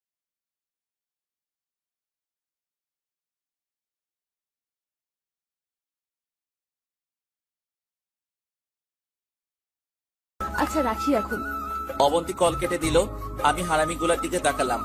একটা শরীর খাটে, পা ফ্লোরে, সাদ্দাম হা করে আছে। হাকিমের লুঙ্গি মাথার উপরে উঠে গেছে। আয়মানের মোবাইলটা নিয়ে সবার একটা ছবি তুললাম। শালারা এতদিন আমাকে বাস দিয়েছে, এবার দেখ আমি তোদের কিভাবে বাস দেই। ছবি তুলে ওদেরকে ডেকে দিলাম। আমি চলে গেলাম ফ্রেশ হতে। বাইরে এসে দেখি সবাই উঠে গেছে। আমি গিয়ে নাস্তা করে আবার রুমে আসলাম। কমিউনিটি সেন্টারে কল দিলাম কি অবস্থা জানার জন্য। সেখানে আব্বু আর মামা আছে। যাক তাহলে আর সমস্যা নাই। হারামিগুলা এখনো ঘুমাচ্ছে। লাঠি দিয়ে সবাইকে তুললাম। ওরা উঠে গেল, নাস্তা করে নিল। লিমা আর সানিকে দেখতেছি না, তাই কল দিলাম। কিরে কই তোরা? আমরা তো কালকে রাতেই চলে আসছি, তোকে খুঁজছিলাম কিন্তু কোথাও পাইনি, পরে আঙ্কেল আন্টিকে বলে চলে আসছি। ও আচ্ছা, তো এখন চলে আয়। না রে, আমরা সেন্টারে থাকবো। আচ্ছা ঠিক আছে, তাড়াতাড়ি আসিস। হারামিগুলা নাস্তা করে আসলো। পারভেজ, বল। তোর তো দুলাভাই নাকি? না কেন? তোরে গোসল দেওয়ার জন্য। আমার গোসল কেন দুলাভাই দিবে? আরে বিয়ের গোসল দুলাভাই দেয়। আমারটা আমি দিব। চল আমরা দিয়ে দিচ্ছি। তোরা কেন দিবি? চুপ থাক, চল এখন। ওরা জোর করে নিয়ে গেল। তারপর টাউটারি করতে করতে গোসলটা শেষ করলো। রুমে এসে ফাটাফাটি করে রেডি করে দিল। আয়না নিজেকে দেখে নিজেই ক্রাশ খেলাম। কিছুক্ষণ পরে এই হারামিগুলো আমার সামনে এসে হাত পেতে দাঁড়িয়ে আছে। কিরে কি হইছে? টাকা দে। কিসের টাকা? গোসল করলাম যে। অদ্ভুত, গোসল করারে টাকা দিতে হবে নাকি? আমার কাছে কোনো টাকা নাই। টাকা দিবি নাকি তোকে জায়গা মতো বাস দিব? আরে তুই বাস দিবি, আমি তোদেরকে বাস দিব। তা কি করে দেখি তো তুই কি বাস দিস। আমি আয়মানের কাছ থেকে মোবাইলটা নিয়ে হাকিমের লুঙ্গি ওঠা ছবিটা দেখালাম। ওরা তো হাসতে হাসতে শেষ। টাকা আর নিবি? তারপর সবাই রেডি হলো। আমি আর বন্ধুরা সবাই মেহমানদেরকে গাড়িতে উঠিয়ে দিলাম। সবার শেষে আমি আর হারামিগুলা একসাথে গেলাম। আমি গিয়ে বসে আছি, কিন্তু অবন্তীর কোনো খবর নাই। কল দিলাম, সে নাকি এখনো পার্লারে। মেয়েদের এত কিসের সাজ আল্লাহ ভালো জানে। খাওয়া দাওয়া শুরু হলো। হারামিগুলা আমাকে রেখে খেতে বসে গেল। ওদের খাওয়া দেখে আমারও খেতে ইচ্ছে করছে, কিন্তু দুলা তো খাওয়ার সিস্টেম নাই। প্রায় 1 ঘন্টা 35 মিনিট পর অবন্তীকে নিয়ে আসলো। আমি ওরে দেখে হা করে তাকিয়ে আছি। আয়মান এসে একটা টোকা দিয়ে বলল। আমি গিয়ে অবন্তীর পাশে বসলাম। অবন্তী আমার কানের কাছে ওর মুখ এনে বলল, এই যে মিস্টার পারভেজ। জি ম্যাম বলেন। তোমার খবর আছে। কেন? আমি কি করেছি? তুমি অন্য মেয়ের দিকে তাকাইছো কেন? আরে আজব, আমি কখন তাকালাম? আমি নিজের চোখে দেখেছি। দাঁড়া, বিয়েটা শেষ হোক, তারপর তোমার 12টা বাজাবো। ওকে ম্যাম, দেখা যাবে। আপনি আমার 12টা বাজান নাকি আমি আপনার 12টা বাজাই? দেখবো। আব্বু আম্মুর ইচ্ছার কথা মনে আছে? অবন্তী লজ্জায় আরো লাল হয়ে যায়। আমি অন্যদিকে তাকিয়ে হাসছি। একটু পর বড় প্লেটে করে খাবার নিয়ে আসা হলো। আমি অবন্তীকে খাইয়ে দিচ্ছি, অবন্তী আমাকে খাইয়ে দিচ্ছে। আহ, কি এক ভালো লাগা, সেটা ভাষায় প্রকাশ করার মতো না। এত আনন্দ বিয়েতে আগে জানা ছিল না। খাওয়া দাওয়া শেষ। আমাদের আবার বিয়ে পড়ানো হবে না, কারণ আমরা আগে থেকে স্বামী স্ত্রী। আগে যেহেতু কালিমা পড়ে আল্লাহকে সাক্ষী রেখে অবন্তীকে বিয়ে করেছি, এখন নতুন করে এগুলো লাগবে না, শুধু অনুষ্ঠানটা করে নিলাম। এরপর শুরু হলো ছবি তোলা। যদিও এর মধ্যে কয়েক হাজার ছবি ওঠানো হয়ে গেছে। ছবি তোলা শেষে আমি আর অবন্তী সবার সাথে কথা বলে নিলাম। অবন্তীকে দেখা রাখিস, বেশি কিছু করিস না। অবন্তী তোর ভাবি লাগে, সো রেসপেক্ট দিয়ে সবকিছু করবি। আরে হারামখোর, ভাবি আগে ছিল, এখন তো বউ। তবুও ভাবির দৃষ্টিতে দেখিস। চুপ থাক হারামি। ওই পারভেজ, তুই গাড়িতে যা, অবন্তী উঠে গেছে। আচ্ছা ঠিক আছে, তোরা অন্য গাড়িতে বাসায় চলে আয়, আসলে দেখা হবে। আচ্ছা ঠিক আছে, যা। তারপর আমি গাড়িতে গিয়ে বসলাম, অবন্তীর সাথে একদম গা লাগিয়ে বসলাম। এই আরো দূরে যাও। কেন, সমস্যা কি? ড্রাইভার আর ওরা দেখতেছে। দেখলে দেখুক, আমার কি? আমি আমার বউয়ের সাথে কিভাবে বসবো সেটা আমি বুঝবো। আমি অবন্তীর একটা হাত ধরলাম, ও আমার দিকে তাকিয়ে একটা হাসি দিল। গাড়ি চলছে তার আপন মনে। আমি অবন্তীর হাত ধরে স্বপ্নে হারিয়ে গেলাম। অনেকক্ষণ পর বাসায় আসলাম। আমার এক খালাতো ভাইয়ের বউ অবন্তীকে কোলে করে বাসায় নিয়ে যায়। আমি বের হয়ে ড্রেস চেঞ্জ করে বাইরে চলে আসলাম। তারপর হাকিম, ফাহাদ, আইমান আর সাদ্দাম ওদের সাথে বাইরে বের হলাম। রাত 9টার সময় সবাই বাসায় আসলাম। এসে খাওয়া দাওয়া করে সবাই ছাদে চলে গেলাম। অনেকক্ষণ আড্ডা দিলাম। 10টার দিকে আব্বু ছাদে আসলো। পারভেজ, তুই এখানে? জি আব্বু। এত রাতে এখানে কি করিস? এই তো ওদের সাথে বসে আছি। আচ্ছা, এবার রুমে যা, অবন্তী অনেকক্ষণ ধরে বসে আছে। আচ্ছা যাচ্ছি, আপনি নিচে যান, আমি আসছি। তাড়াতাড়ি আয়। আব্বু চলে গেল। হারামি গুলা আমারে নিয়ে ট্রল করতে শুরু করে দিল। যা বন্ধু যা, এই যুদ্ধে তুই যেন জয়ী হতে পারিস, এই দোয়াই রইল। পানি লাগলে আমাকে বলিস। সবকিছু ঠিকভাবে করিস। পারভেজ, বন্ধু তো লাইফটা অনেক দারুণ, 2বার বাসর, তাও আবার একই বউর সাথে। আমি মনে মনে বললাম, ওটা বাসর ছিল না, আমার লাইফের সবচেয়ে বড় বাস ছিল। আচ্ছা তোরা যা, ঘুমিয়ে পড়, আজকে অনেক খাটাখাটি করেছিস। আরে আমরা কি করেছি, করবি তো তুই এখন। দূর শালা, তোদের সাথে কোনো কথাই নাই। আমি নিচে চলে আসলাম। রুমের সামনে গিয়ে দরজায় হাত দিব, এমন সময় ভাইয়ার কথা মনে পড়ে গেল। আজকে তো আমি ভাইয়ার সাথে দেখা করিনি। দরজার সামনে থেকে নিজেকে ঘুরিয়ে নিলাম, বের হয়ে হাঁটা দিলাম ভাইয়ার কাছে। ভাইয়ার কবরের পাশে গিয়ে বসলাম। ভাইয়া কেমন আছিস? প্লিজ রাগ করিস না, আমার আসতে দেরি হয়ে গেল। তুই আবার এটা ভাবিস না আমি বিয়ে করে তোকে ভুলে গেছি। আরে পাগল, তুই সব সময় আমার পাশেই আছিস। জানিস ভাইয়া, আমি যখন বিয়ের পিড়িতে বসেছি তখন চোখের সামনে তোকে দেখতেছি। আমার মনে হচ্ছে তুই আমার বিয়ের সব কাজ করছিস। ভাইয়া, আজকে আমার বাসর রাত, তুই থাকলে হয়তো আরো বেশি মজা হতো বিয়েতে। আমি জানি তোর অবন্তীকে আমি বিয়ে করেছি দেখে তুই আমার উপর রাগ করে আছিস, কিন্তু কি করব বল, আমি না করলে অবন্তীর অন্য জায়গায় বিয়ে হয়ে যেত। ভাইয়া, আমি অবন্তীকে তোর মতো করে ভালো রাখার চেষ্টা করব, তুই আমার জন্য দোয়া করিস ভাইয়া। এমন সময় অবন্তী কল দিল। আমি কল কেটে দিলাম। আরো কিছুক্ষণ থেকে তারপর বাসার দিকে রওনা দিলাম। বাসায় ঢুকে যেই রুমের দিকে পা বাড়ালাম তখনই লিমা আর সানি আমার পথ আটকে দাঁড়ালো। এই যে মিস্টার জুয়েল, কোথাও যাওয়া হচ্ছে? তোর ভাবি অনেকক্ষণ ধরে বসে আছে। কিন্তু আমাদের পাওনা? তোর আবার কিসের পাওনা? বাহ, ভুলে গেলি? এই যে এত কষ্ট করে আপনার বাসর ঘর সাজালাম, সেটার পাওনা। লিমা বোন আমার, সানি ভাই, আমাকে মাফ করে দে, এখন অন্যদিন ডাবল দিব। জি না মিস্টার, এখন মাফ করা যাবে না। আচ্ছা এই নে, 50 টাকা দিলাম। এটা কি দিলি? তোদের বকশিস। ফকিন্নি, 5000-এর কমে 1 টাকাও নিব না। ইন্না লিল্লাহি ওয়া ইন্না ইলাইহি রাজিউন। এটা কি বললি? পুরো বিয়েতেও তো 5000 খরচ হয়নি, আর বাসর ঘরের জন্য 5000 দিব? জি ভাইয়া, বাসর ঘরটাই তো আসল। শালা মাইন্ডকার চিপায় পড়ে গেলাম। পরে 1000 দিয়ে কোনো মতে ভিতরে গেলাম। যাক, আল্লাহ বাঁচাইছে। ভিতরে গেলাম, দেখলাম অবন্তী গাল ফুলিয়ে বসে আছে। আমি জানি দেরি করার কারণে এমন ভাবে গাল ফুলিয়ে রাখছে। আমি ওর সামনে গিয়ে বললাম, এই সরি। তোমার কোনো ক্ষমা নেই। এই সরি বললাম তো, আচ্ছা যাও, কান ধরলাম। উঠবস করো। এই না প্লিজ, এটা করো না। তাহলে তোমার সাথে কথা নাই। প্লিজ কথাটা শোনো। কি শুনবো? এতক্ষণ কোথায় ছিলা? যদি সত্যিটা বলি, আমি ভাইয়ার কাছে গিয়েছিলাম, তাহলে অবন্তীর মনটা খারাপ হয়ে যাবে, হয়তো ভাইয়ার স্মৃতিগুলো মনে পড়ে যাবে। তাই বললাম, আরে ওই হারামিগুলোর সাথে ছিলাম, আসতে দিচ্ছিল না। তারপর এখানে আসার সময় লিমা আর সানি আক্রমণ করে। সবকিছু ঠিকঠাক করে আসতে একটু সময় লেগে গেছে। প্লিজ এবারের মতো মাফ করে দাও, আর হবে না। মনে থাকে জানো, এই রুমের বাইরে যাও। বাইরে কেন? আমি কাপড় চেঞ্জ করব। তো আমার সামনে করলে সমস্যা কি? তুমি বাইরে যাবে নাকি মাইর খাবে? আচ্ছা বাবা, যাচ্ছি। বাইরে চলে এলাম, প্রায় 10 মিনিট হবে, কিন্তু এখনো দরজা খুলছে না। আমি কল দিলাম, এই কি হলো? আর 2 মিনিট। দৌড়, বাসর ঘর এমন হয় নাকি? বিরক্ত লাগছে।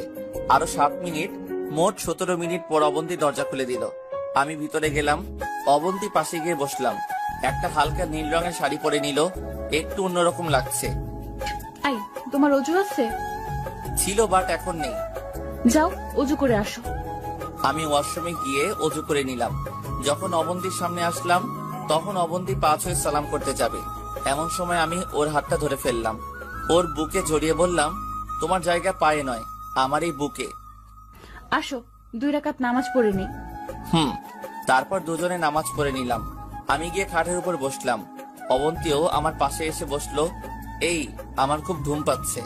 এত মাইর দেব। আজকে ঘুমটুম কিচ্ছু হবে না।